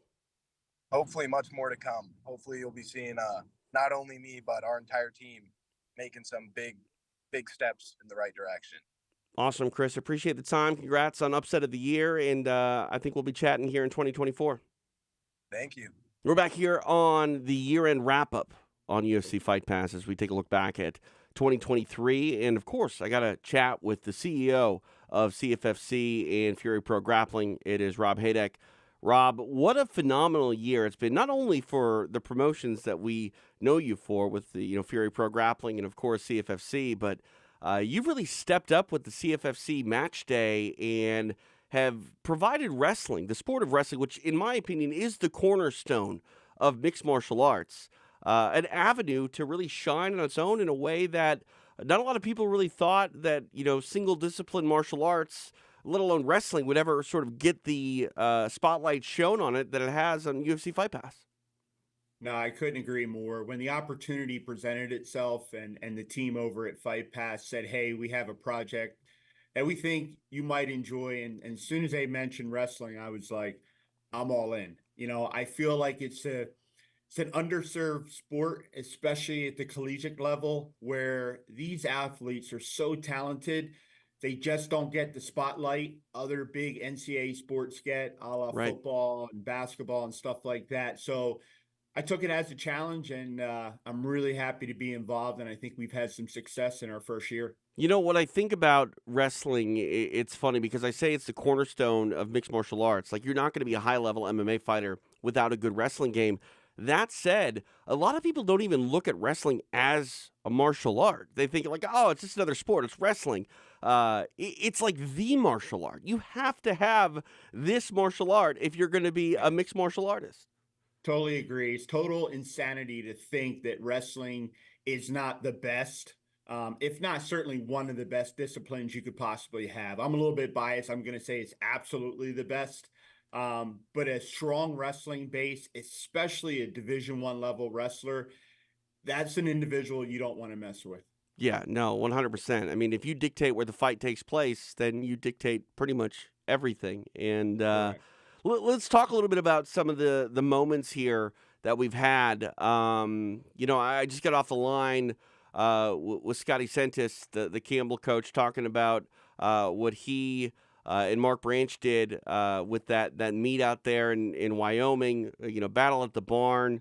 What a phenomenal backdrop and setting that was for a night of matches. And both Mark and Scotty get the credit for that. One of the things we're trying to do, especially in our first year, right? We have a lot of challenges. There's other platforms out there, and how do we differentiate ourselves? And again, I said I took it as a challenge, and same objective as I've always had with Cage Fury. It's not about putting on fights. It's about putting on an event. That's how you're going to grow casual fans, right? And if you look back at the early days of the UFC, the Fertittas and Dana, one thing they did extremely well is they introduced casual fans into mixed martial arts. Right. And grabbed those fans throughout the year. So when it comes to wrestling, a lot of people, and I've wrestled since I was 7 years old, they look at it as it's rather boring for them, unless they understand the rule set and things of that nature. So what we're trying to do is add another element to that. We're trying to create these backdrops like the barn out in Wyoming that we did. And I think more and more casual fans are looking in. And then, oh, by the way, these athletes are some of the best athletes in the world. So it's all starting to come together. And like I said, this year was exciting. What we've got in store for next year, I think it's going to blow people out of the water. Yeah, I think about big moments, and it's those big moments that tend to grab the casual eyeballs and then make them a hardcore fan. I mean, look at you mentioned the Fertittas and Dana White. Like without Bonner and Griffin and the Ultimate Fighter, like we're not sitting here today having this conversation. But one moment that wasn't necessarily the same sort of vibe, but still grabbed me, and I'm just going from the social media post. Was Keegan O'Toole making the walk the other night when he bumps up in a night where we didn't even think we were going to see this man grapple and compete, and he just marches down the aisle in Mizzou, and that was a moment where it was like, wait, this is just wrestling? This is just that boring sport that people don't pay attention to? No, it was something special to see that. Yeah, no doubt about it. I mean, we were all sitting there, Walker, Brad, and myself, and when he didn't come out for his originally scheduled weight class, I think 165, we were all like, "Ugh," like we had an oh shit moment. And then when the rumbling started, and I had gotten a text on my phone and said, "Hey, he's bumping to 174," I still didn't believe it. But when he walked out, I mean, you saw the roar of the crowd, the appreciation of that. And for him to do that, and really for the coaches to take that moment and realize this is something special. We're on UFC Fight Pass. We've got a sold out theater here. Let's get the fans what they deserve. And that's what's ultimately going to help grow the sport. Yeah, no, and that's the thing about UFC Fight Pass that I think is so exciting is we've been able to see these movements in a lot of ways, whether it be prospects coming up through shows like CFFC and getting to the UFC's Octagon. We're now able to see potentially someone come from the wrestling mats all the way up to a UFC championship realization. Like if Bo Nickel would have been a little bit older and delayed, maybe we see him from the Penn State mats to a UFC title in the matter of a few years, and that prospect is really exciting. Yeah, I totally agree. And as we go around the country and we're starting to watch these matches, I mean, you see the guys that have a little bit of fire in them. We always are commenting like that guy would be nasty in the cage. And again, you look at like Keegan O'Toole, you look at David Carr, you look at our man Tay over at Campbell, and Matt Ramos and Tarakina and all these guys that have won the OW belt thus far. You put those guys in a cage, and my opinion, they're top 20 immediately because they're that good in their discipline. Right. Like you said earlier, they can control where the fight goes, and that's the problem. Yeah, no, 100%. You mentioned the outstanding wrestler belt. Man, like what incentive is that? Like everybody loves belts. I love that thing gets handed out. Yeah, I got a little slack from that early on from probably internally at our team. They were like, "Wow, you really want to give a belt?" And I was like, "Absolutely."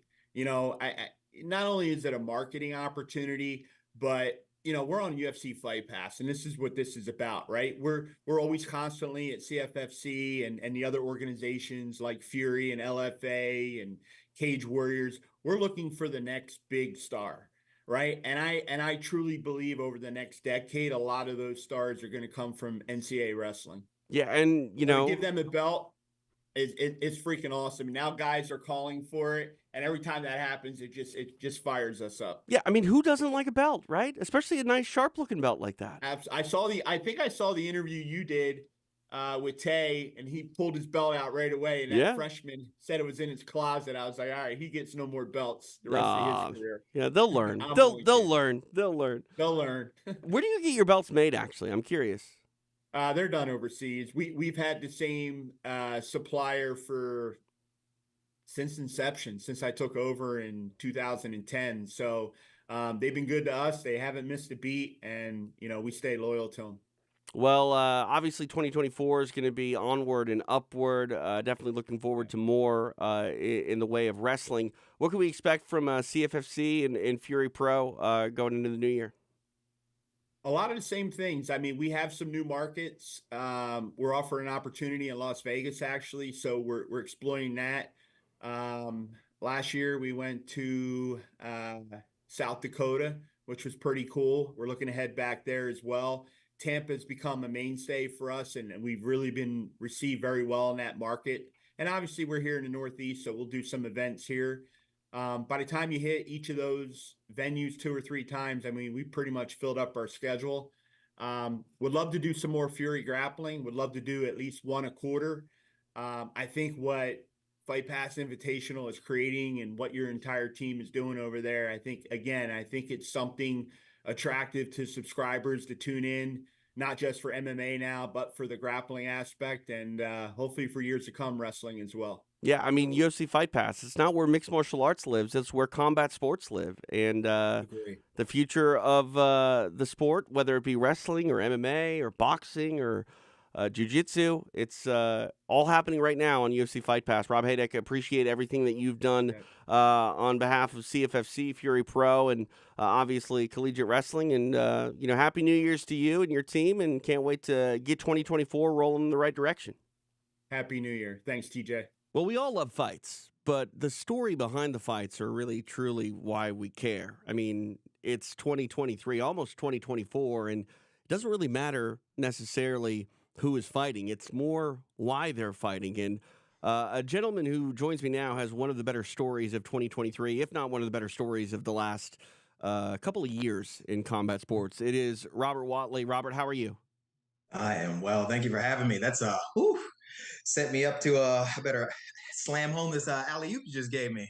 I mean, I'm trying because your story, it's on the short list for story of the year, and for good reason. This is a hard sport to succeed in, and we're just talking about the physical elements of things. Technique, training, all of that definitely matters when it comes fight time. But the mental hurdles and the mental struggles of any athlete sometimes don't get told. At least they don't get told in the way that they really should be those stories. I mean, we get, if you go the distance in 25 minutes is not enough to really tell the story of an entire training camp, let alone the last couple of years. And we would need all 25 of those minutes, I think, to really get into what's been going on. But we're going to try to surmise it a little bit here. Tell me, Robert, what has been going on the last couple of years? Jeez, nice, man. I only wish that 25 minutes for you guys felt as long as it did for us in the cage, because then I could cover a myriad of things. I could cover my life if it lasted that long. But the last couple of years, I have had to really take a step back and reevaluate what it was that I was doing, how I was living, what I was living for, and what I believe my purpose was on this earth, what I'm called to do. I think a lot of people go through their lives and people find jobs, some people find careers, but it's very rare that you find something that you believe that you were created for, and it was created for you. And I believe, when you view me in fighting, there's something a little bit different. And I think that's because I allow my soul to just be free in that cage. And it's just, sometimes it really doesn't even feel like me. So getting back to fighting, it was a heck of a journey because I had some serious substance abuse issues. Really stemmed from some things that happened to me as a young child. It traumatized me, and I never really talked about it to anybody. And I found that I could self-medicate and it would make the pain subside for, at least, as long as the high would last. When I was younger, I think I found alcohol probably about 12, 13 years old. So, drinking heavy liquor with whatever buddy I could find that could find alcohol or wanted to drink with me, pass out, blackout drunk, 12, 13, 14, started smoking weed about 17. And people say it's a gateway. Some people say it's not a gateway. It's just when you dabble in that realm for long enough, eventually it doesn't quite scratch the itch the same. So, moved on to some harder things. MDMA, cocaine. I'm an adrenaline junkie, if you can't tell by my profession. Right.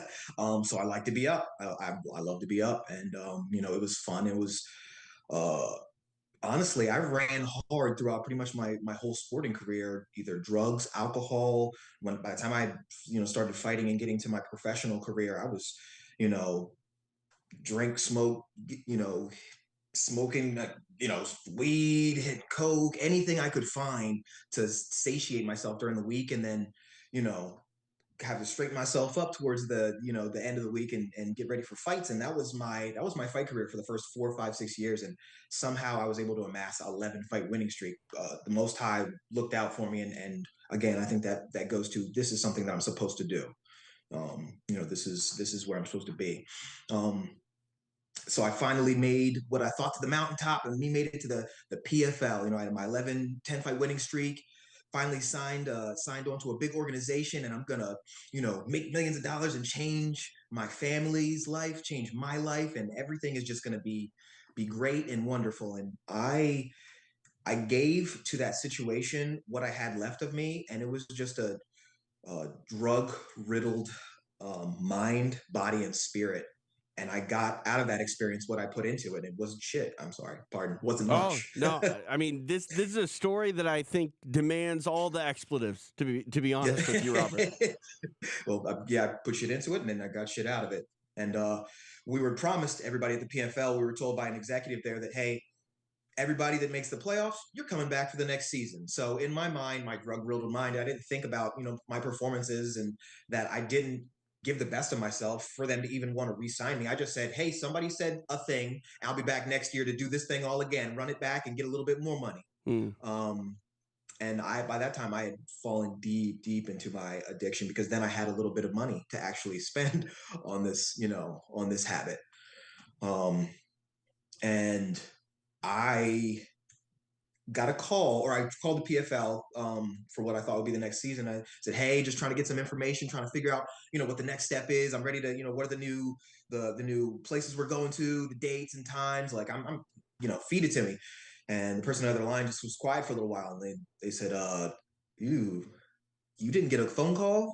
Sorry, Rob, we had to let you know, we let you go. Oh, wow. that mentally was rock bottom for me. But I had a lot further to go, physically and spiritually, I think, for rock bottom. I thought I was at rock bottom, but I took myself to dang near the pits of hell. And once I realized that was done, I thought that my opportunity to provide for my family, to give my sons and my wife the things that my dad provided for us growing up, I thought my opportunity to do that and be that for my family, my people, is done. I'm done. Right. And that led me down a very, very pretty much just actively killing myself. Wasn't trying to do it, maybe consciously, but I think subconsciously, I tapped out. I tapped out on life. And it was really unfortunate because I have a beautiful family. I have a wonderful wife. We had one son, and our second son was just born, and I had started to lose the battle. It was a while where it was, sometimes I would let the drugs take over and run me, but like I would decide when that was. I got to choose when that was. And after that PFL, it had switched, it flipped, and now the drug was just running me ragged into the ground. And I got to a point where I thought, hey, I got a call from one of my old buddies, and he said, hey man, I got some stuff, some stuff, you like to party with. It's cool. It's uncut. It's this, that. And I was like, okay, yeah, heck yeah. I want to relive the glory days. Of course. And I got some of it, and come to find out, it ended up being some methamphetamine, basically Chinese methamphetamine, that was basically being sold as MDMA. Oh, wow. And I took it, and it absolutely destroyed my brain, my body. I was having seizures. I lost about 40 pounds. I was just falling apart physically as a human being. Like I'd be walking, if I'd walked any more than 10 to 15 steps without like bracing myself, I would just fall out. And so one time I was carrying my son, and I remember I was walking to the kitchen because we had rented out my parents' basement. So I came upstairs to, grab something from the kitchen. And I remember waking up, and he's on my chest, and my mom is, standing over top of me, and she's just shaking me. And she's like, what are you going to do? You're just going to die? Wow. You're just going to die? Like, just asking me seriously, like, what the heck are you doing, dude? Right. Yeah. That was a huge turning point for me, because it really forced me to make a decision about what I wanted to, if I even wanted to be here, if I still wanted to be here, if I still wanted to fight to possibly be something that I know I could be, but I've been playing the role of a loser for so long that I've tricked myself into thinking that maybe I am this loser. And I think what really allowed me to make that leap, just not even into the arena of fighting, but back into the fight of life, was my family, my kids, my babies, my wife. Right. They're who I owe something to. I made a commitment to that woman, and we, having children, made a commitment to them. I can't just leave and quit. I don't get to tap out like that. Right. That's a punk, and I'm not a punk. And so they gave me my wife and my dad. They said, "You're gonna figure this out, or you're gonna go somewhere, and somebody's gonna figure it out for you." Right. And I know myself. I know I would never be able to fully own sobriety or coming out of, what I came out of, if I always had to look back and think somebody else did that for me. Sure. Not to say that I didn't do, because I went to AA. I did things. You need help along the way. If you think you can do this alone, you're right. Best of luck to you. But a lot of this journey was me, like, trying to take my health back, take my mental health back, take my spirituality back, my relationship with the Creator. So this has been the wildest, craziest ride I have ever experienced the last 3 years. Let me just tell you how crazy the Watley life is. I came back from my fight, and the next day, my 2-month-old daughter, she contracts RSV. Yeah. We take her to the hospital, and they say, "Oh, she's having breathing problems." So she just got off of a ventilator Christmas Eve. Oh my God. Eve. So it's like, it's just, this is the life that the Most High has allowed me to live, and I'm blessed and I'm excited for it. And I'm just trying to learn to, like, face these challenges head on instead of cowering away from them. Well, you come back and you win a title, you successfully defend it. That sort of shatters the idea, I think, Robert, of you being a loser, right? Capturing a CFFC title, defending it and walking out, just a man who has overcome so much. What was it like to get back and recognize another championship in your life and then to go on to defend it? My family has never let me forget that I am a champion. They've never let me forget that. Like, my wife always would tell me, like, you're my champion. You're going to always be my champion. And so it wasn't so much of a shock that happened. I think more than anything, it was a great affirmation, because before this camp, we had my strength and conditioning coach down, and we had my head coach down, Sebastian and Josh, and they came down to my house and drove out, and we sat down and we had a meeting. And, like, this was the first real camp that I've ever had in my life. And we all sat down and we agreed on what it was going to look like, what the sacrifice was going to be, and what we needed to do to be successful. And so this fight, like, being a champion, like, this just affirmed everything that we said that we planned for, and everything that said we were going to do. So it wasn't shocking. Like, we know we can fight at this level. We know we're capable of this. We just needed to be able to put the work in consistently so that we could show people in the cage what we can do. Yeah. On the platform, UFC Fight Pass, streaming all over the world, I think your story is one that is inspirational to many. I'm sitting here listening to you talk, and I'm thinking, man, my problems in life aren't anywhere near this. I struggle with them, though, still. We all struggle with problems. Do you enjoy the fact that your struggles in life can be inspirational to those that are, watching this and watching your career moving forward? It is actually really cool that I have a story that can help people. I remember for the longest time when I was younger, I wasn't sure about my identity. We just grew up so different than most people. I was homeschooled until 8th grade. So I'm, a homeschooled kid of two, Black parents who are both college grads. So it's like I'm the complete opposite of everything that's, this society. So I'm always trying to figure out my identity, who I am, who I was. I'll tie that into your question. Well, let me tie it into my question, because I think your identity is this. I think you're a champion, proverbially. There we go. Proverbially a champion. I speak for a living, Robert. I just want to point that out. Proverbially a champion, literally a champion, and you're also the owner of the 2023 UFC Fight Pass Story of the Year, as this was the best as it got. So congratulations on that. It's like I said, it's one of the best stories, Robert, of not just combat sports this year, but of the last several years, and it's one that I think is going to, speak a lot about you inside and outside of the cage for athletes who want to be just like you, and some of those athletes may be going through the same sort of things that you've gone through.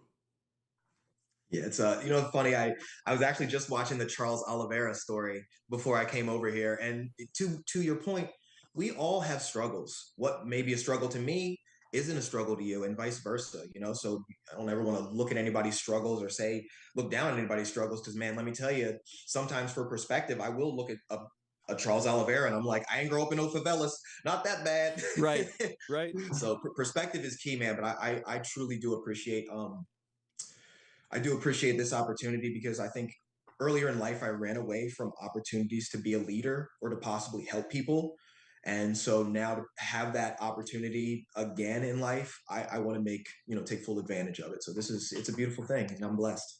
Pressure creates diamonds, and your story thus far, it's sparkling like a diamond, Robert. We appreciate your time and your candor in sharing it. I know it can be a tough thing, and like a lot of people that have gone through it have said that this is a lifelong journey, and that journey, whether it's inside the CFFC cage or maybe the UFC's octagon before too long, we're going to be watching, paying attention, and you're the main character of your story, and it's a story that many people want to watch and be plugged into, and we're definitely going to be watching. If we could subscribe to the story, if it was like a show, we would be hitting that subscribe button, Robert. That's hilarious. I was just telling my wife, I was like, besides all the craziness, it's almost like we have almost like a Hallmark movie life here. Yeah. It's like Hallmark, I mean, you can't you have to throw out all of the drugs and alcohol and the craziness. Right. Other than that, this looks like a great Hallmark movie. It is. I don't think we're going to see cage fighting come to the Hallmark Channel anytime soon, but if they ever wanted to change it, you're the man to do it, Robert.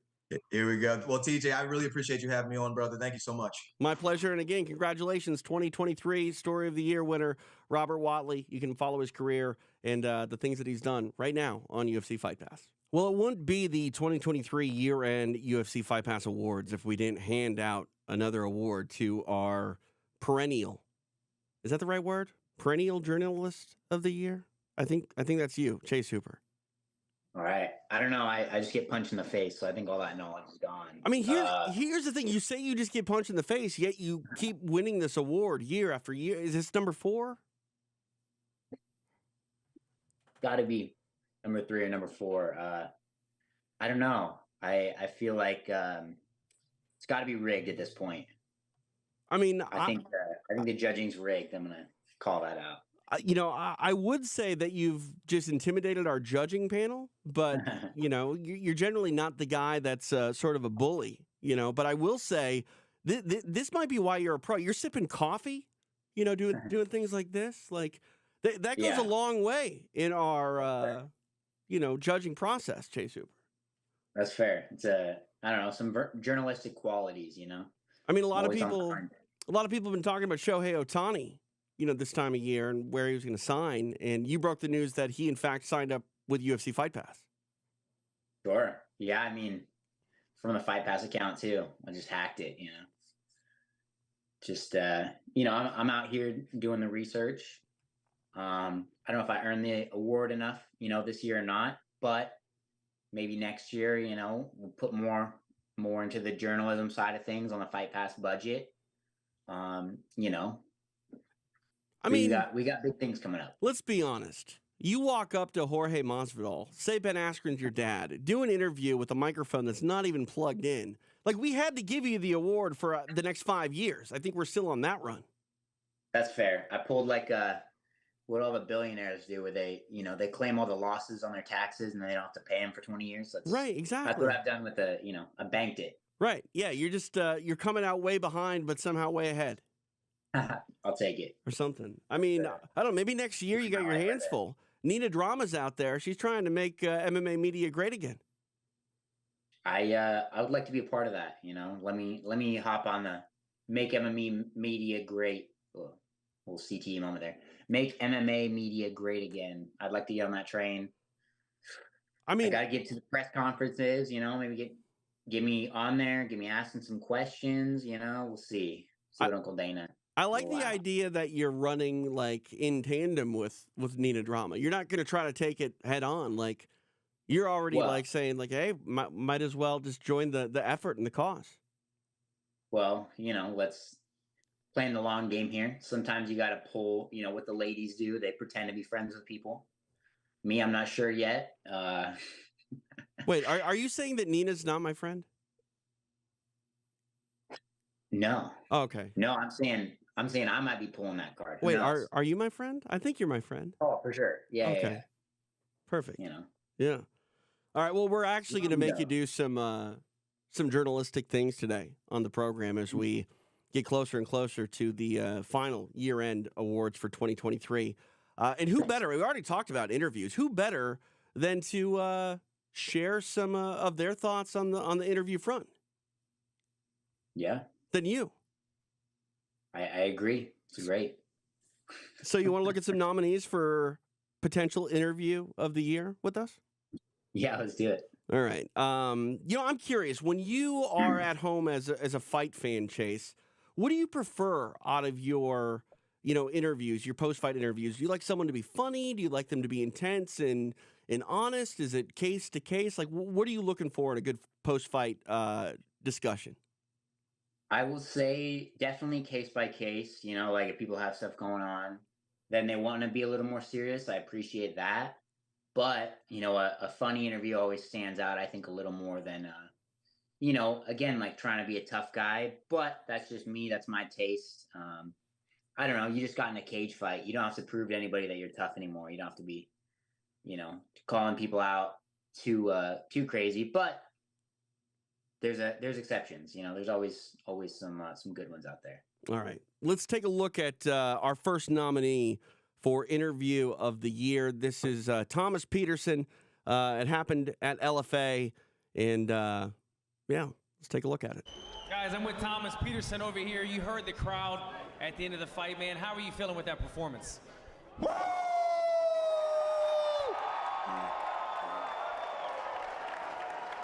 I think that sums it up right there, man. You're known for finishing fights, 100% finish rate that stayed intact tonight. Did you know in your mind as soon as you got the mount, this fight would likely be over? No, I knew Richard Foster was a black belt, and I knew he would be I had to be very cautious in every position because he's so long and he's skilled that I just had to be careful. I really played it slow, just to keep my position and all that good stuff, yeah. I know there was a bunch of mutual respect between you guys. I love to see it after the fight. I know you spoke highly of him. Moving forward, you have your record now. You had lost a fight a while back. It got to you. You've now rung off 2 in a row. 2 wins, 2 finishes. You've kept your 100 finish rate intact. What's next for you, man? Whatever's coming my way, baby, I'm ready to fight anytime, anywhere, any place. Woo! Thomas, I know you said you have a child, you have another one on the way. Does this feel even better knowing that you got this victory and you have a child on the way? Yes, sir, it does. yeah. I'm going to leave it at that, my man. Enjoy this victory. Guys, give it up for Thomas the Train Peterson. I mean, the whistles go woo-woo, and so does the train Thomas Peterson. Woo! I like the Thomas the Train. I like that nickname. I mean, I That's just got to be up for nickname of the year for sure. that should be. Yeah, I mean, I don't make those decisions, but I mean, he's definitely on the short list for interview of the year. When's the last time you just like had a public wooing? Do you woo in public, Chase? I don't think I've ever done that. I mean, I don't know if you've seen after the fights, I usually just scream it out a little bit, but no, Yeah. not a ton of woos from me. Yeah. I don't know. I grew up after the Ric Flair era, so Way after the Ric Flair era, but it doesn't matter. Yeah. Like it's a timeless thing. You know what I mean? That's fair. That's fair. Yeah. Wow. All right. That's definitely in the short list. Thomas the Train Peterson, and the whistles go woo woo. All right. Up next, let's see what we got here.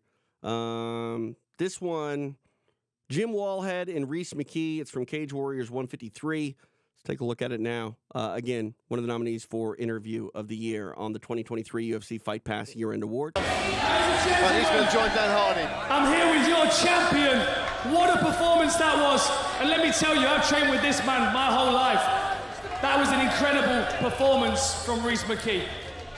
My friend, talk to me about what it's like to step in here and fight Jimmy Wallhead. I know that it was a bittersweet win for you. I'll tell you exactly what it's like. I was scared of this man. Anybody in my team knows how hard I train. Jimmy was the test in my career that I needed. What a career this man has had. So if there's anyone who's sitting down, stand up and let's make a hell of a noise for Jimmy Wallhead. What a legend.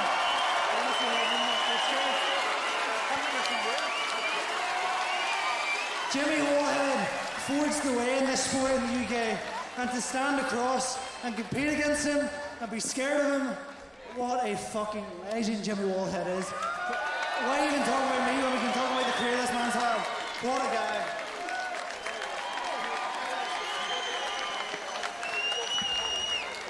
Don't go anywhere, I'm gonna have a chat with you. So, you're the Cage Warriors champ. The world is in front of you. What do you want next? Do you want to fight somebody else to defend this belt? Have you got somebody in mind? Rod, give me that slider. Give me a slider. This is where I want to go next. UFC, baby. I have history with the UFC. I done it in short notice, you know well, you commentated it, but now I'm ready, I'm improved, I'm the best version of me. I've been a legend here, I've had 2 solid wins against guys nobody wanted to fight. UFC, let's go. Ladies and gentlemen, I think we all agree. Reese McKee, Cage Warriors welterweight champion of the world.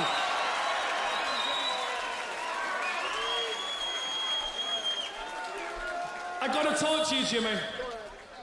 It's been a long, long journey.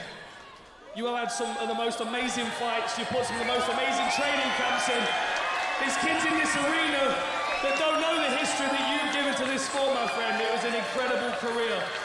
Of course, it's not the way that you wanted it to go out, but it's kind of the way these old boys are supposed to go out, with the young boys taking over, right? That was fantastic. It was well done, mate. Solid performance. I was just turning into a punch bag a bit at the end there, so couldn't really see. Reece, great job, man. Well done. I wish you all the best. Go smash it in the UFC. You deserve it. You know what I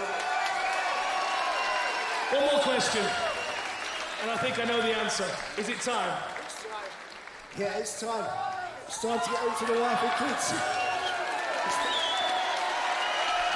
Ladies and gentlemen, Jimmy Wallhead!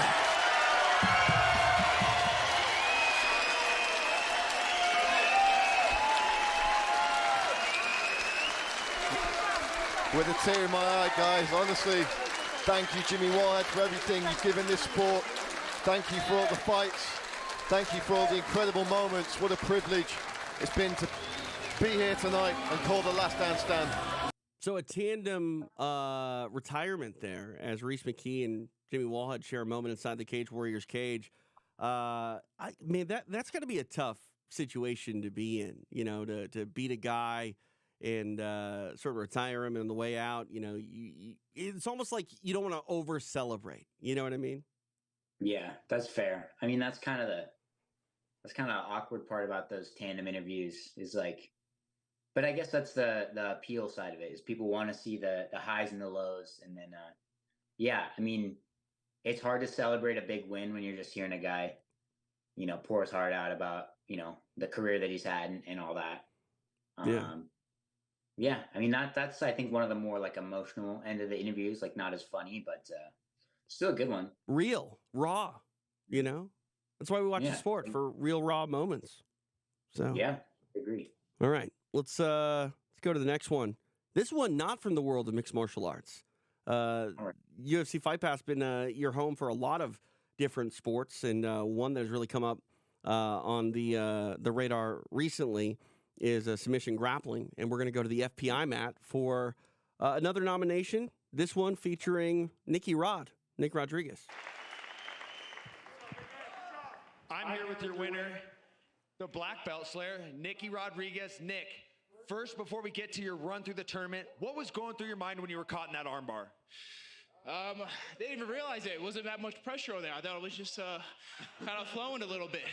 But if I'm being honest with you, I came here today to show you guys just how good I am. In addition, we got this, you see this physique, right? We got this guy named Gordon Ryan that keeps accusing me of being on steroids, right? So let's do this. All the accusations. Let's go 10-minute match, EBI overtime, but with a catch. Let's both pass USADA drug test before and after competition. Pretty fair, right? He's accusing, I'm showing up and competing. Let's get it done. All right. Well, shots thrown. Or shots fired, I guess. Yeah, I mean, I'd like to see those two guys go at it. And I would like to see both of them see if they can pass a drug test. I mean, they're both pretty, not to sound jealous, but I don't think that their body type is, at least, it's not attainable by me. So right, it's quick to suggest some extracurriculars. A lot of it comes down to genetics and things like that. But, I mean, Nicky Rod, he calls himself the Natty King. Gordon Ryan, he's been outspoken, where he stands on everything. I would just like to see him lock horns once again on the mat. All the other stuff that can be extracurriculars, and they can talk all about that however they want to. But do their USADA match and then do one on all the steroids. Let's watch both and see which one's more entertaining. I mean, no matter what happens, when those guys are talking about one another, I'm glued. That's fair. I mean, that's the thing, is that they're two of the most entertaining people in the sport, and you don't get a lot of that with jiu-jitsu, so it's cool to see it for sure. 100%. All right, let's go back. Two more nominees. The next one, this is Charlie Campbell from CFFC 120 on the UFC Fight Pass UFC Fight Pass year-end award show. Charlie Campbell, looks like you want to still fight. Please don't punch me in the face. You look like the guy that gained the invite to Dana White Tuesday Night Contender Series, proving that you're not a fluke. I know it didn't go the way you wanted to when you got that phone call, but you came right back here, right back to work, and you showed exactly why you got that call in the first place. And I know, obviously, you're feeling some emotion, so talk to me. Man, this sport is so crazy, man. Yeah, definitely, man. The last time I fought, it was August, the Contender Series. I went out there. I gave it my all, and it didn't go out my way, but I didn't make any excuses. I was right back to work when I was able to. The last time I fought here for the CFFC, I fought a guy who didn't make fucking weight, and I still fought him. I proved I'm ready for that next level on the Contender Series, and I was down in Miami a few weeks ago, hanging out with some chicks poolside. It turns out my manager the next day was like, CFFC 120 up at the Hard Rock, are you in? I said, hell yeah. But I said, they better find a guy that's got at least double the amount of experiences as me. And that's what they brought into the cage. I want to prove I'm ready. I'm always ready. I don't want just one a UFC contract.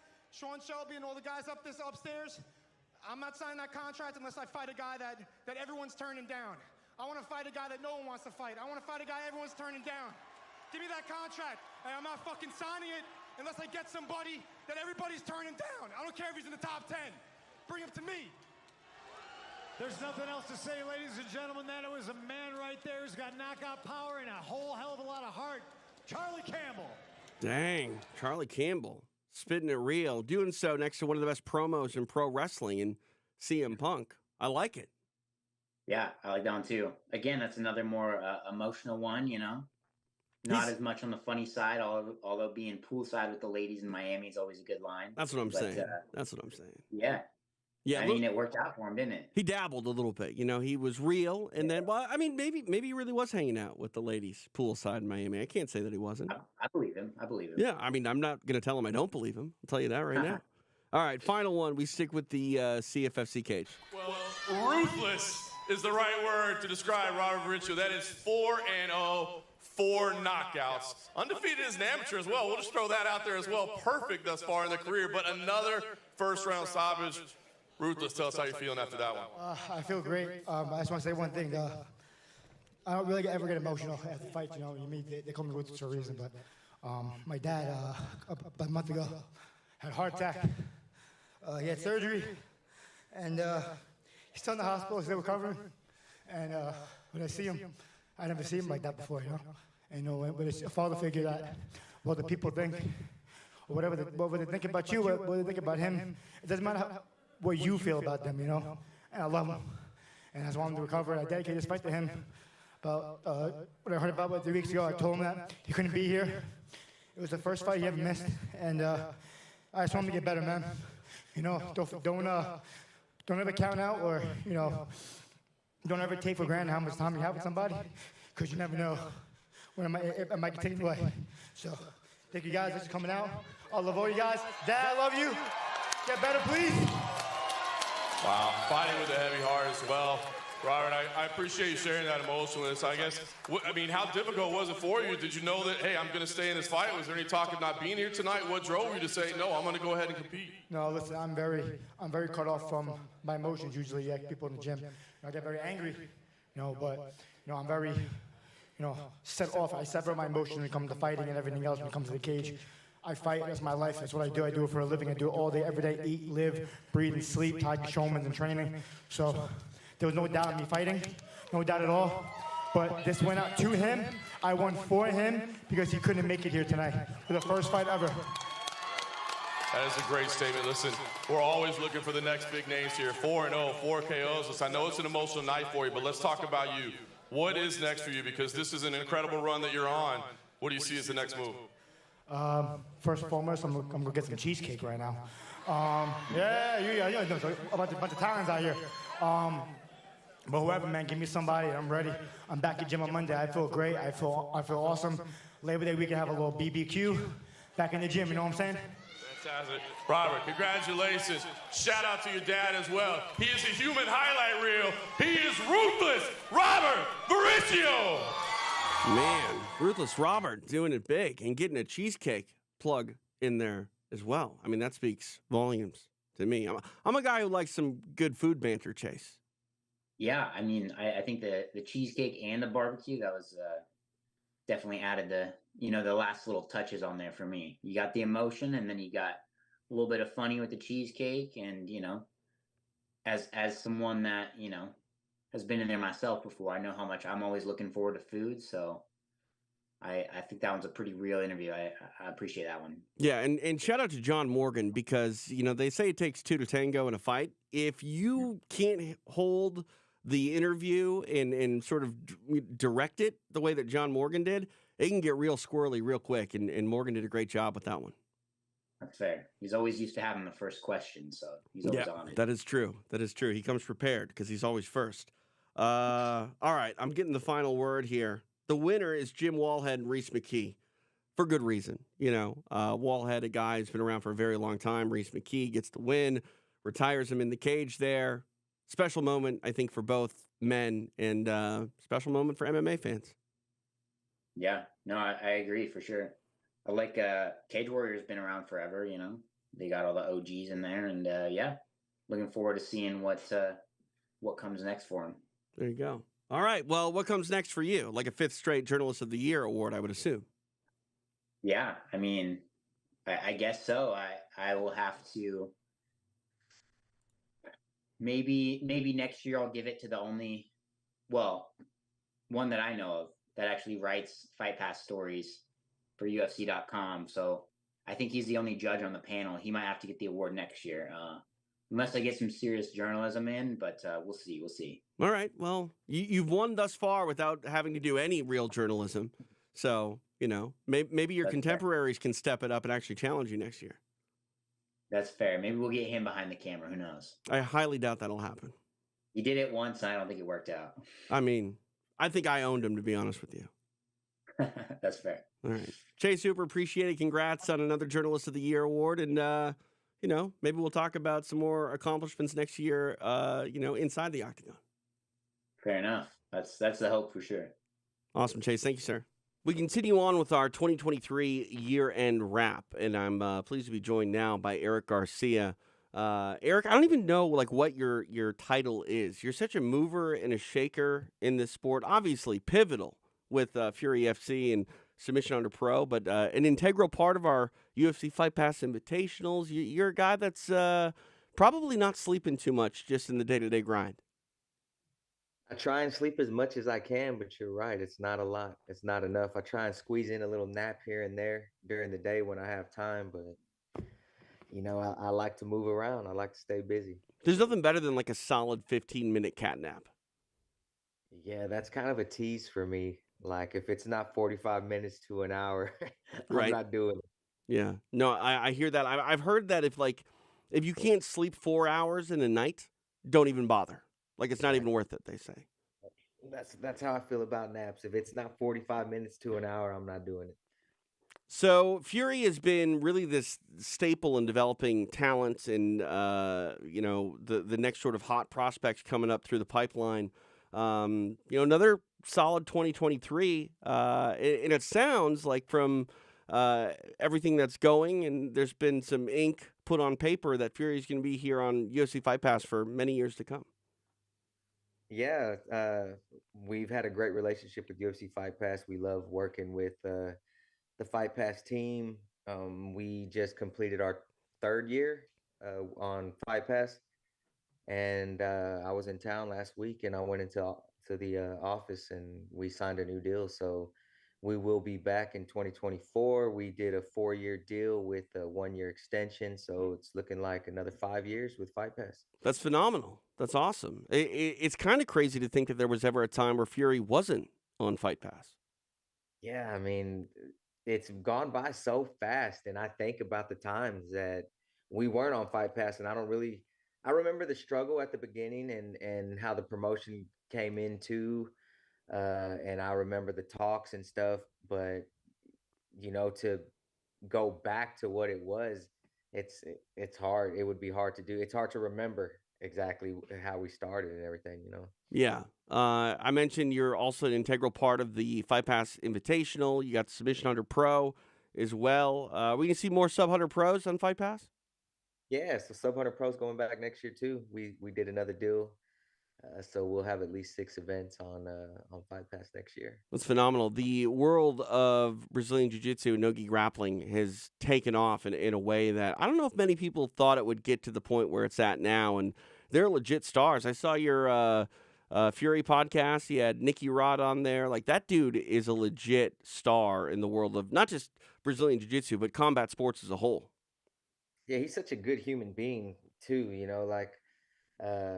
There's no chip on his shoulder, no arrogance, no nothing. He was ready to jump on the podcast. He's ready to be involved in anything that we're doing. He expressed how much he loves the Fight Pass Invitational. So, yeah, guys like Nicky, man, he's a great guy. Yeah, let's talk a little bit about submission grappling. Obviously, you would love some of these awards to come through, Fury FC, and to have your athletes be winning submission of the year. But you're even making the pot a little bit sweeter. You got a bounty upcoming here for maybe the next year or so? Yeah, so I was thinking I would love to see a Boston Crab happen in the Fury FC cage on the main card. So if we bring some guys in, anybody that's fighting on the main card, if they can pull off a Boston Crab, I'll throw them $1,000 cash. I mean, that's phenomenal for a variety of reasons. One, I've never seen a Boston Crab that I feel is legit. They're pro wrestling. It's a pro wrestling move, right? But if someone's able to pull it off in the Fury cage, I would add to that bounty, sir, because I think it would be incredibly hard to pull off. I don't know. I've seen half crabs before, and even the half crab, I don't even know how you set it up. It's not going to be a traditional pro wrestling move. It's going to have to be in the weirdest scramble, and you're going to have to catch your opponent so off guard that they're just going to be what the hell are you doing? We had a guy pull off a Boston Crab on a Submission Hunter Pro card probably in 2017, maybe. Wow.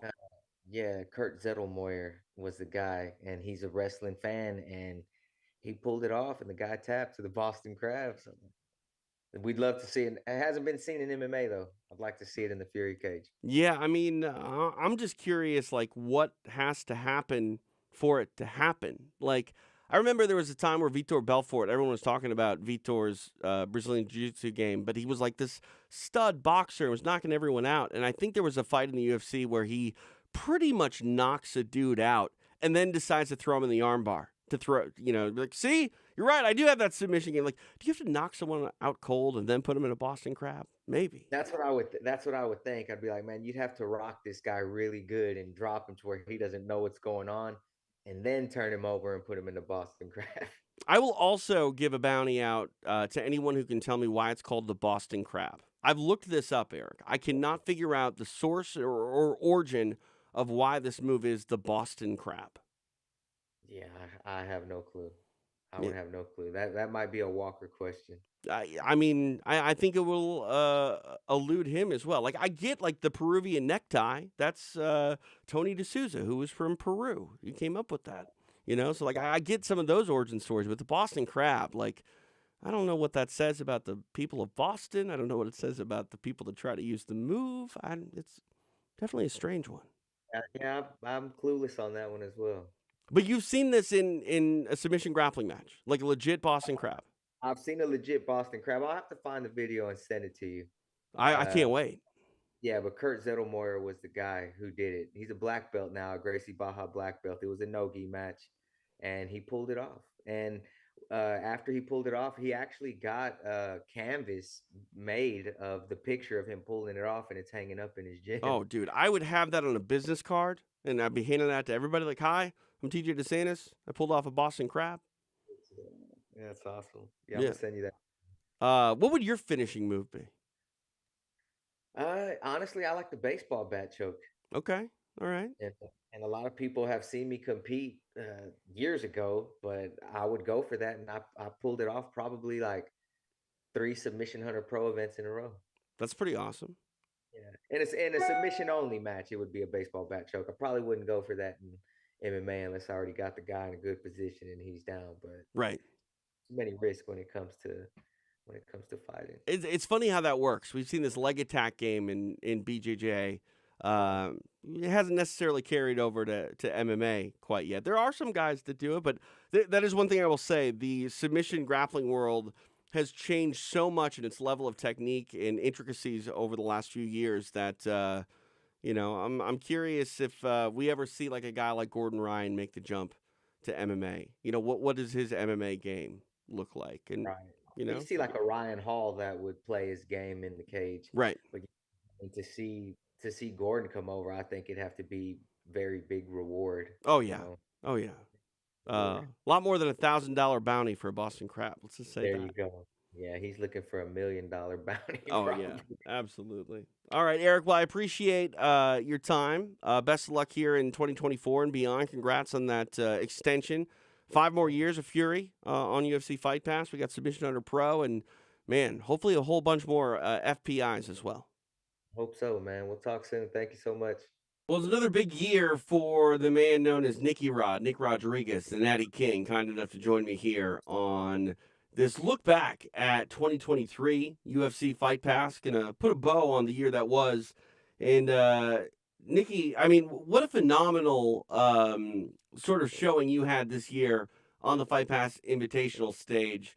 Whether it be the FPI 4 or the FPI 5, you're doing everything you can do to shine under those bright lights. Let's go back to the FPI 4.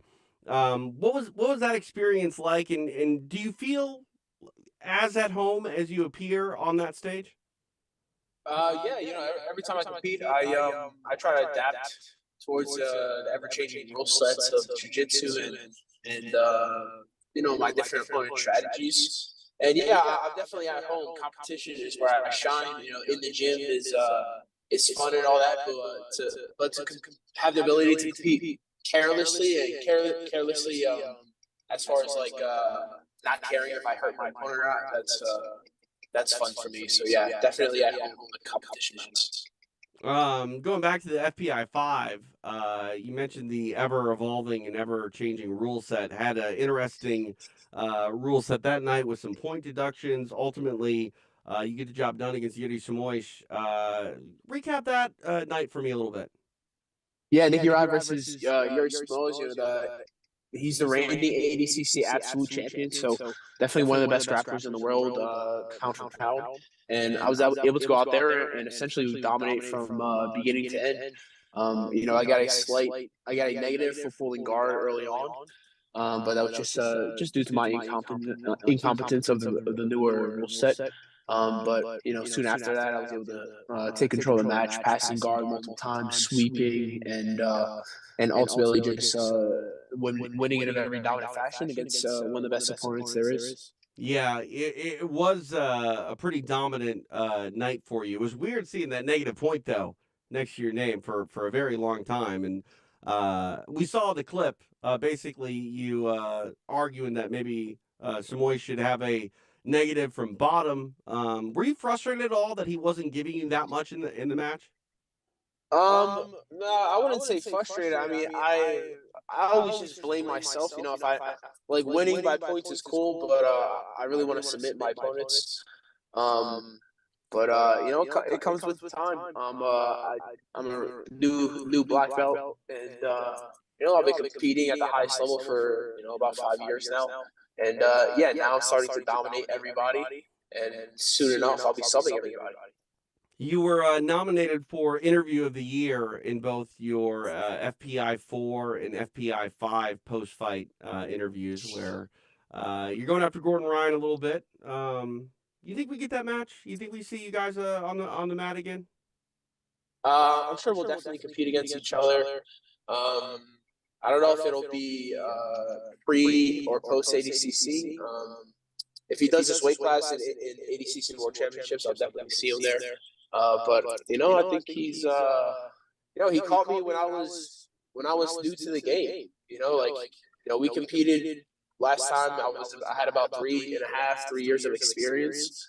And anybody that's new to any sport has a massive increase in their abilities and their techniques within the first few years. And for me, I've completely remolded my style and game to be able to compete or to be able to beat everybody regardless of the weight class. So, Gordon has the #1 pound for pound spot, and that's what I want. The showdown, whenever it might come to fruition, will definitely be highly anticipated. But let's talk about your match with Big Daniel Monasoyu. It's the winner for 2023 UFC Fight Pass Match of the Year, and for good reason. Oh, really? It's one of the most highly dramatic sort of finishes on that night, on that stage in grappling, I think, this year. So congratulations for winning that, because it had everything I think you want, especially in the culmination of a tournament. Yeah, that was definitely a ton of fun for me. I love competing on the UFC Fight Pass stage, and to go out there and put on a show is definitely part of it. I'm happy that millions of people got a bit of entertainment out of watching that match. It's myself. I'm a big boy. I'm 235 pounds. My opponent Dan was like close to 300 pounds, and we're stuck in a tough spot because the EBI overtime rules, where he's in the armbar and fighting to escape. And very dramatic, where it looked like I was in a bad spot. I'm able to pull it out, and then immediately after submit Big Dan. So it's very good, and I'm happy you guys appreciate the hard work. Yeah, how much of a mental game was that? Overtime. Pretty mentally exhausting for him. I stay very composed throughout my matches. I don't have any fluctuation in emotion. But immediately after I escaped that deep armbar, I looked at Big Dan's eyes, and all of his hope and intention of winning the match just completely left. And then I was able to submit him soon after that. And I felt his body just give up the second I locked in that rear naked choke. And when the going gets tough, some guys keep pushing and others give up, and he's the kind of guy that gave up. Well, that night you got the win, and for the whole year, you got UFC Fight Pass Match of the Year. Nicky Rod, we appreciate your time. Congratulations on the award, and good luck to you in 2024 as you continue your ascent up the ranks in the world of Brazilian Jiu-Jitsu. Right on. Thank you very much. I'll see you guys next time. UFC Fight Pass is your home for 200 plus live events a year, and you get a variety of exciting action, whether it be from the sport of boxing or jiu-jitsu, or of course everything all put together in the world of mixed martial arts. And we saw a pretty fun moment inside Uriah Faber's A1 Combat Cage, and the author of that moment joins me now. It is Taylor Malden. Taylor, a mounted go-go plata, pretty rare in mixed martial arts. I've only seen it, I think I've only seen maybe like 3 go-go platas ever, and only one besides yourself that was mounted. Is this something that you hit in the gym before? It definitely is now. I use that as an escape to get out of bad positions, but it turns out that night it turned into the go-go plata. But yeah, I do use it. I mean, you got to be incredibly flexible and to use that sort of submission. And like you said, the go-go plata and the omoplata tend to be submissions that are almost like secondary wins. If you get the sub, that'd be great. But more often than not, they tend to induce scrambles. Were you thinking that it was going to be a scramble-inducing situation with Laura Gallardo, or did you? I mean, obviously you knew it was in, and you got it. When did you know it was in? When she turned into me, that's when I knew. I was like, oh, it's over. It's done. I was like, this is it. I just believed in the submission. Yeah, I don't know if it was a judge that you did it right in front of, but there was definitely somebody there who looked important, and he seemed to have no idea why the fight was stopped. And I think there were a lot of people in the building that were like, wait, what the hell just happened? Yeah, even for me after, I was I was happy, but I was also laughing because it was just kind of like one of those funny submissions that people laugh at. And at the end of the fight, I was just laughing. I just couldn't believe that I actually pulled that off. Have you ever seen a go-go plata before besides like the famous Nick Diaz one? Outside of that fight, no. Yeah, I mean that had to be pretty cool. Like, did you know that you were going to be in the short list for submission of the year when you hit it? I did not. I did not. I had never seen that before. So now, every time I get home and I see my dad, we always have this inside joke that you remember that time that you won that fight with the go-go plata. And it's just an ongoing thing. It's just something we laugh at now. Yeah. Well, I mean, next time you see your dad, you can go, remember that time I won UFC Fight Pass submission of the year? Because he did. The go-go plata is the submission of the year. That's crazy. How cool. That's awesome. And when I think about that, Taylor, it's well deserved because like when you win an of the year award, you want it to be something that is sort of mind blowing. And nobody really goes into a fight thinking they're going to hit a submission that they potentially have never seen before, has only been hit a handful of times. Like to this date, there still has never been a go-go plata in the UFC. And, you've already got one on your career.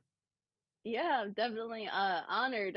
I am super excited about that. I can't wait to tell everyone. Yeah, I mean, you're going to be able to put this to your resume, and I think it's going to open up some doors for you, as it should. It's definitely going on the bio, the Instagram bio for sure. Yeah, I mean, this fight that you hit it was in July. What has been going on since then? Has there been any talks of some bigger doors opening up for yourself? So definitely had a couple opportunities, but unfortunately we did have to pass on some contender series opportunities. But hopefully here in the near future we get another call because I'm ready. Yeah, I mean, I got a feeling, Taylor, that there might be some people in your future that are like, yeah, no, I don't want to fight her. We're going to pass on Taylor Malden. Go plotters, get out of here. For sure. Awesome, I'm Taylor. thinking the same thing. Yeah, I mean, for good reason. What else do you got up your sleeve? Like, is there any other like unorthodox submissions we should keep our eyes open for? You know what? This isn't the first time that I made history with the go-go plata because I did it with the knee bar and LFA history. So you never know. You just be on the lookout. You never know what's gonna happen next. I mean, knee bars are almost just about as rare as go-go's, to be honest with you. Like a really solid knee bar, like I mean, you beat out a knee bar in the LFA that was on this list for submission of the year. So, Yeah, yeah. it's pretty great. Pretty great. Thank you so much. Thank you. Awesome, Taylor. Well, congratulations. Best of luck going into the 2024 campaign. And if we see another go-go, my mind's just going to explode. So, for my sake, baby, hold back on the once-in-a-lifetime submissions for my heart's sake. All right. All right. Congratulations. Thank you, Taylor. Thank you so much. Well, we're putting a bow on 2023 here on UFC Fight Pass as we look back at the year that was. And a gentleman that had a stellar 2023 is the man they call Astro Boy, Steve Irsay, kind enough to join us here as we, like I said, put a bow on the year that was. You're on the short list, Steve, for Graduate of the Year, being a, long-running standout, a prospect to watch on UFC Fight Pass. You really held things down in Eternal MMA, and then you get the call to the Octagon and do some impressive work. Let's go back to that call that you got to take on Dave Dvorak. That was a short notice fight, was it not? Yeah, I got the call with 8 days before the fight or whatever. I was supposed to fight a guy called Clayton Carpenter, and so I got the call that he was injured, but they had a replacement fight for me if I wanted to take it. And I already told Hunter and Mick Maynard that if you need late notice call-ups, I'll be there, and that's what I did. What was impressive about that was you were taking a guy in Dvorak that was number 10 in the rankings. Not too many people really raising their hand to go, sure, I'll, make my UFC debut against a guy who's, ranked in the division. But was that motivation for you? Was that something that even crossed your mind? Were you even aware of his ranking when you said yes? Yeah, so I always make sure that I do look up the person before I say yes. Like I know I'm always going to say yes anyway. I don't know why I do take the time, but I like to tell my coaches, tell my dad, all that sort of stuff, and go over it. So I was aware of his ranking. I watched a couple of his fights, but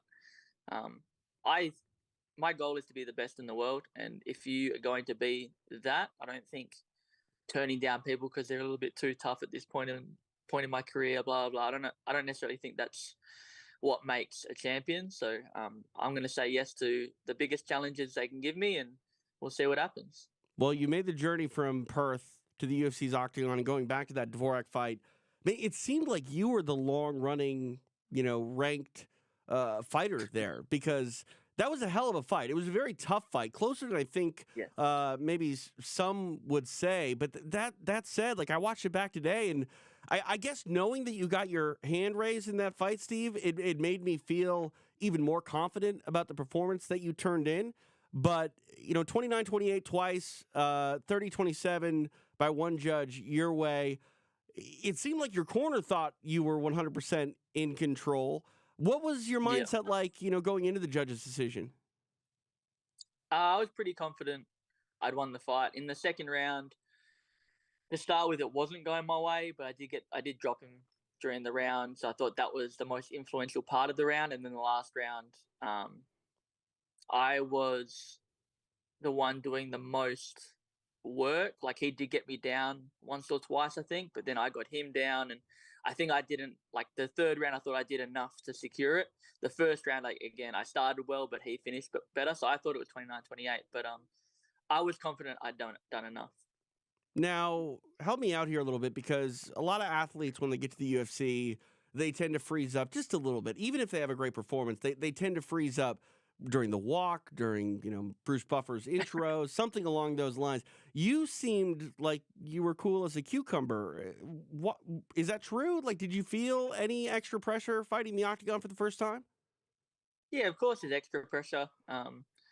Not really to do with the Octagon or like the UFC itself, but there's better athletes and better fighters in the UFC. So even though I've been doing really well on like the local circuit and stuff like that, and I do have faith in my abilities, you never know. You go, oh well, can I really do it against the best guys in the world? Now it's not just other guys from Australia or local fighters. Right. So there was that extra pressure there, but I do have a lot of faith in, like, Eternal makes the fights feel like big events. So there's cameras around, you're doing interviews, you're in a big stadium. Like Eternal makes it feel almost like the UFC in a way. So I was used to that, and I've had a couple of fights where the crowd was absolutely ridiculous, yelling death threats and all sorts of stuff during the fight. So I've had those fights to sort of prepare me for that moment, and yeah, so it wasn't exactly the same, but it was pretty close. Well, I mean, I don't think anything's going to be exactly the same as making the walk in the world's most famous arena in Madison Square Garden. Yes. But you did that. Yeah.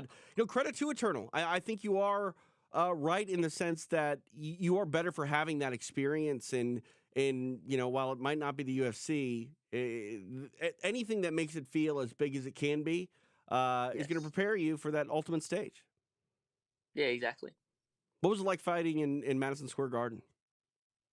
Oh, it was surreal. Yeah, it's a place where like Muhammad Ali's fought, Rocky Marciano's, like all these different fighters and performers that have been there. Elvis has been there. It's like one of the biggest stages of all time. So yeah, it was just amazing to be there. The crowd was awesome. It was surprisingly very cold. It's something I never really thought about, but they had the hockey on the next day, so Yeah. they had to really cool it down. So yeah, I never had to experience that before. But as a whole, like yeah, it was just amazing. Seeing all the celebrities and all the fighters that I've looked up to being there, it was an amazing experience. Yeah, no, 100%. I'm going to give you a compliment. It's not a compliment that everyone always enjoys.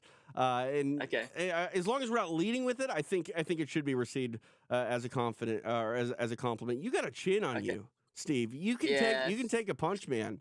And while again, it's probably a backhanded compliment, right? Right, but you don't want to lead with it. It's literally and figuratively. You don't want to lead with it. Yes. But I mean, you got to be able to have ultimate trust in the fact that you can crack. If you get hit, you can weather that storm. I do like the fact 'cause I've never fought like a little nuggety guy like Costa before. So I fought a lot of more people that are like closer to my height, that sort of thing. Like not like hard swinging overhand big hook punches. So I'd always had that in the back of my mind. Like, yeah, I can handle these like really technical guys, but how would I go against a guy that just wants to like throw and knock me out? First round, I feel like I handled it pretty well. Second round, I got a little bit too eager. Started thinking about offense rather than my feet first, and I took some shots. But yeah, I am blessed with a good chin, but hopefully I don't have to show it too often. You got a great guillotine as well. Like that's what I like most about your game is you're not afraid to stand on the outside and crack. But if you need to call upon your submission game, whether it's offensive or defensive, you'll flip that switch and go right into grappling mode. I think I'm definitely more talented at the grappling side of things. I find the striking more fun, but I haven't quite figured out everything I need to figure out with striking yet. Well, obviously, I got a lot to work on with everything in general, but I think my grappling's further along than my striking is. Yeah, fair enough. But I'm close. I mean, it's pretty damn good. If you're not 100% yet, man, I'm afraid that the world's not quite ready for you to reach your full potential. So I gave you a backhanded compliment. Would you mind if I give you a great compliment? Sure, go ahead. You are the 2023 UFC Fight Pass Graduate of the Year. Oh, awesome. The best athlete to make the jump into the UFC's octagon. And, man, not to sound all like attaboy, but I do firmly believe that this is only the beginning of the Astro Boy story, if you will. No, I appreciate it. That's really cool. Real cool compliment, real cool award to receive. Like I've been again working really hard, and yeah, it's awesome. Hopefully, next award is the UFC title. Well, you never know. You never know. Never say That's never. it. And Exactly. to the moon, the Astro Boy to the moon. You can That's it. Yeah. something like that. Yeah. Steve, appreciate the time. Congratulations on becoming the 2023 UFC Fight Pass Graduate of the Year. And I think we'll be watching you do work in the UFC's octagon for a long time to come. I appreciate it. Thank you very much. I appreciate the award and the recognition, and yeah, thanks for having me. Joined now by Olympic bronze medalist Natasha Kuzyatina. I don't know if I said that right, Natasha. I'm trying. It's right, yeah. But we're wrapping up the year that was in 2023, and you are finishing the year strong. First off, congratulations on capturing the interim LFA strawweight championship. How's this year been for you? I don't know. I'm so happy. I won this fight, but to be honest, before this fight, I didn't think I win because it's a very tough opponent. And my coach told me about plan. Don't allow allow your back position. And my plan was this fight. Just move and try to punch her. Well, it worked out for you. Let's talk about your judo background compared to the MMA effort. Mentally, is it similar or is it a different sport? It's totally different sport. I be honest, I never fought before. When I finished my judo career 2 years ago, and I moved to US, and I tried um, to be like a MMA fighter. It's like new challenge for me. I started be a MMA fighter just 2 years ago. I had a lot of judo experience, but it's totally different because in judo just 5 minutes. If I not finish during these 5 minutes, it's like golden score, maybe 2, maybe 3, or maybe 5 or 10 minutes. Just it. And MMA, I have to fight 3 round or 5 round. 5 round, it's first time for me. It's very difficult. It's mental control. It's very important. It's in MMA. It's important good tactic Are because you are you finding the transition to be enjoyable? Do you like it? yes, I like it. I like be MMA fighter because it's not wrestling, it's not judo, it's not striking or boxing. It's completely, and I try to improve myself like boxing, like striking. And if be honest, I first time when I moved to US 2 years ago, and first my training American top team. I first time compete sparring did sparring without judogi, like a wrestler, and I won. I don't know, maybe all girls. It's I was exciting and I like it, and on the first training. You had a very busy 2023. Do you expect next year to be as busy with as many fights? If be honest, 1 year ago, I sent the all manager, all promotion, give me fight, please give me fight, and nobody give me opponent. And just this year, for five each month or each 2 months, I can compete mm, every week. If somebody give me opponent, oh, I ready because I have a normal weight. I not catch like 10 kilo, no, maybe 3 or 2 kilo, just it.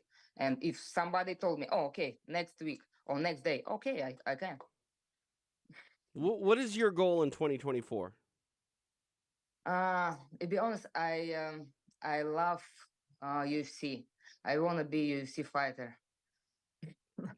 If Dana White give me offer to UFC, or I'd be very happy. Well, I think you're definitely on the radar, and it's my pleasure to tell you, Natasha, that you are the UFC Fight Pass 2023 Female Athlete of the Year.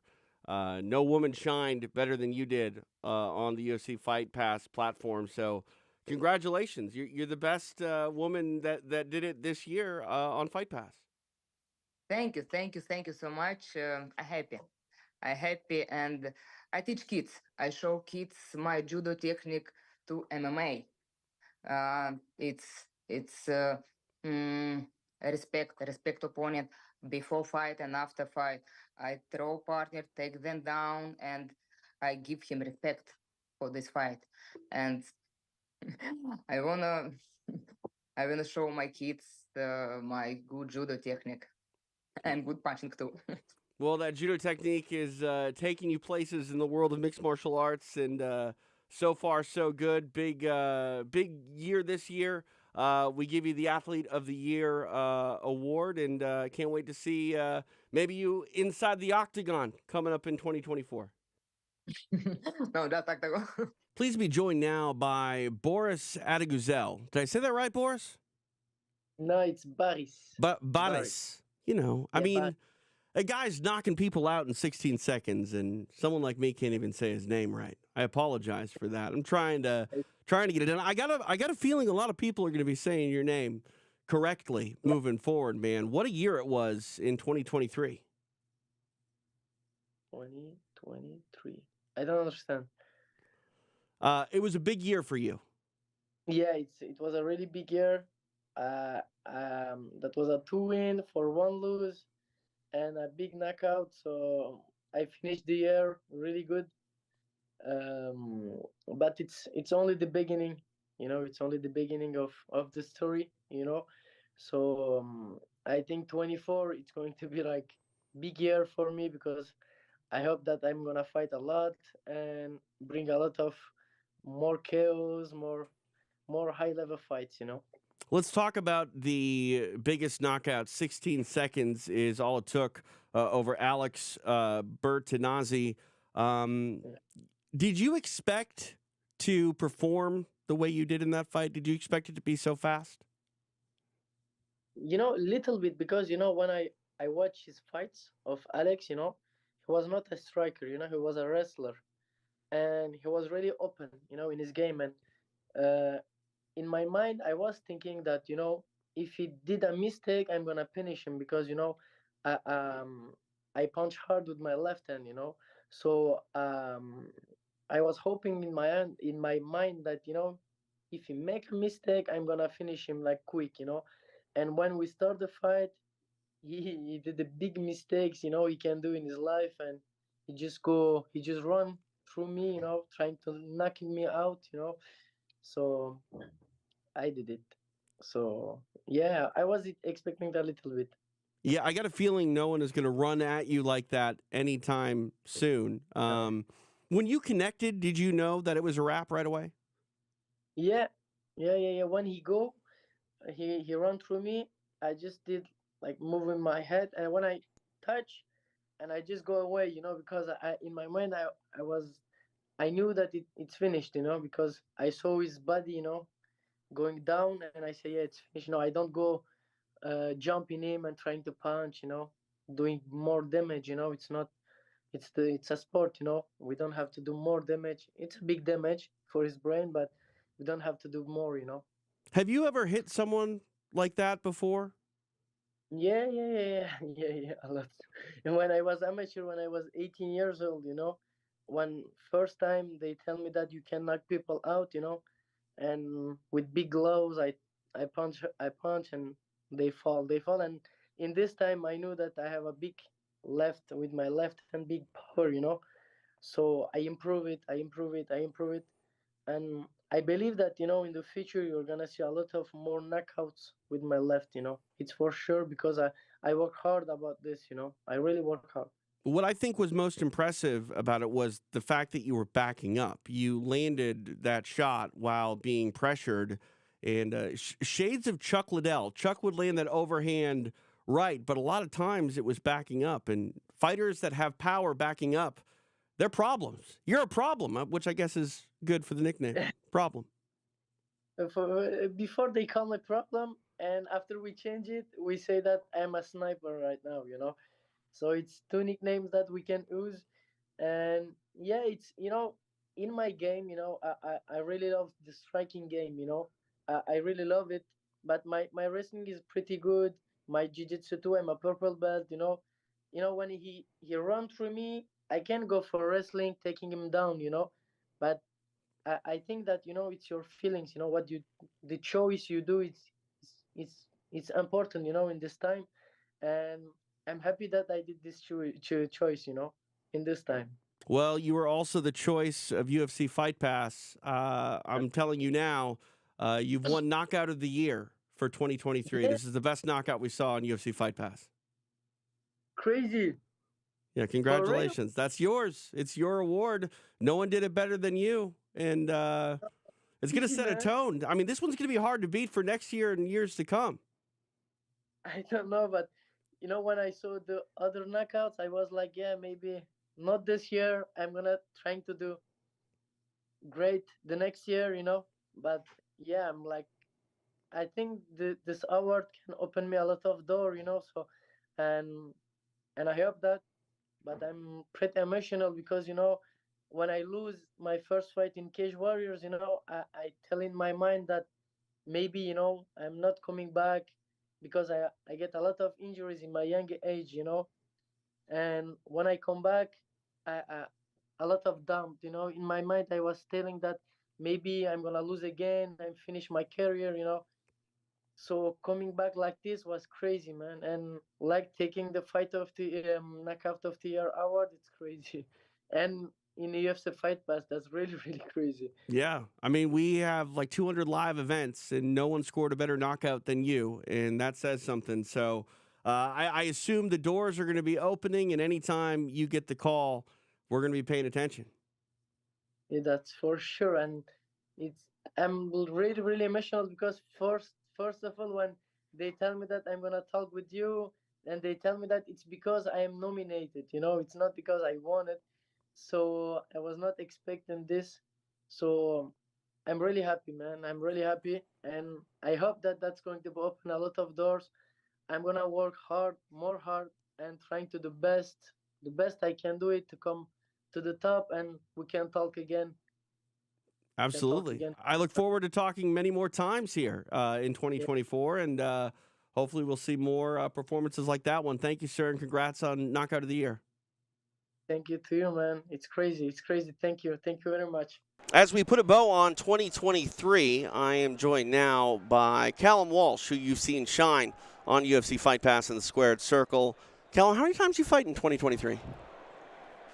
Four times. Four times. Yeah, 4 times. Yeah, and I mean, you've really been holding it down for 360 Promotions and Tom Loeffler and sort of the movement of boxing. And, we always talk about how you succeed in this spotlight. And, you're 22 years old and doing well for yourself. And I'm happy to tell you now that you are the 2023 UFC Fight Pass Athlete of the Year, which is pretty impressive when you think about the fact that the UFC, it's a mixed martial arts promotion. You'd think the Athlete of the Year is probably going to be a mixed martial artist, but that is not the case.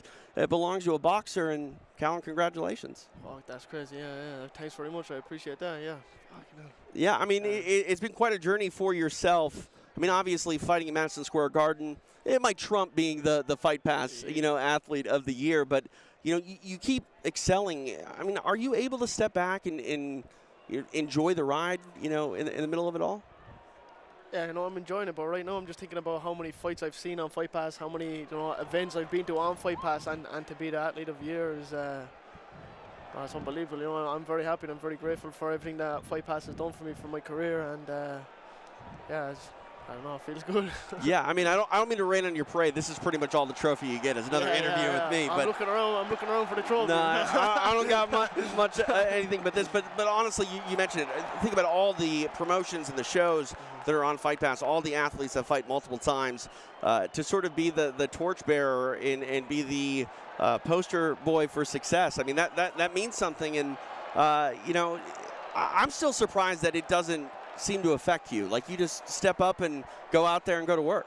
Yeah, I know, exactly. Like you said, go to work. It's my job. My job is to fight. My job is to win. And they just tell me when and where, and I'll work that day. Now, give me the highlight of the year. I mean, we saw you fight and headline in Boston on St. Patrick's Day weekend at Madison Square Garden, the same week as the UFC. Is there something that doesn't jump off the page that we're not thinking of that might have been the highlight of 2023? No, the highlight of 2023 had to be Madison Square Garden. Fighting in Madison Square Garden was an unbelievable night, and there was a big Irish crowd there, and I felt the buzz, and it was at the end of the year, and I felt my career growing, and I felt the crowd there, and I felt like I'm actually doing something, and it's going well. So yeah, that was probably my highlight of the year. Yeah. You talk about your relationship a little bit with Dana White. He's embraced you. He's put the Howlerhead brand behind you. He's put you on UFC Fight Pass. I mean, what's it like to have Dana sort of be there to not only be a fan but sort of advise and help you along the way? Yeah, it's so crazy that I've watched Dana White since I was like 10, 11 years old on the TV, and I never thought that I would be in front of him. I would never thought that he would be supporting my career the way he is, and Dana has done so much for me. Even with the Howlerhead whiskey sponsorship, he's put money in my pocket, and it's helped me a lot, and that kind of stuff. I'll never forget. Dana White helped my career so much, and And like I said, I'll never forget that. That's stuff I'll remember for the rest of my life, for the rest of my career. And anything Dana needs, I probably can't do much for Dana White, only fight people. But if he needs me to fight anyone or whatever, then I'm around. But yeah, the stuff Dana has done for me, I'll always remember. It's unbelievable. Well, we're always going to remember your 2023 as you are the UFC Fight Pass Athlete of the Year. And here's your 2024. You got to defend that title as well. Yeah, I have 2 titles out to defend, so yeah, definitely. I'll try my best. All right, Callum, congratulations. Thanks very much. I appreciate it. Callum Walsh, your 2023 UFC Fight Pass Athlete of the Year.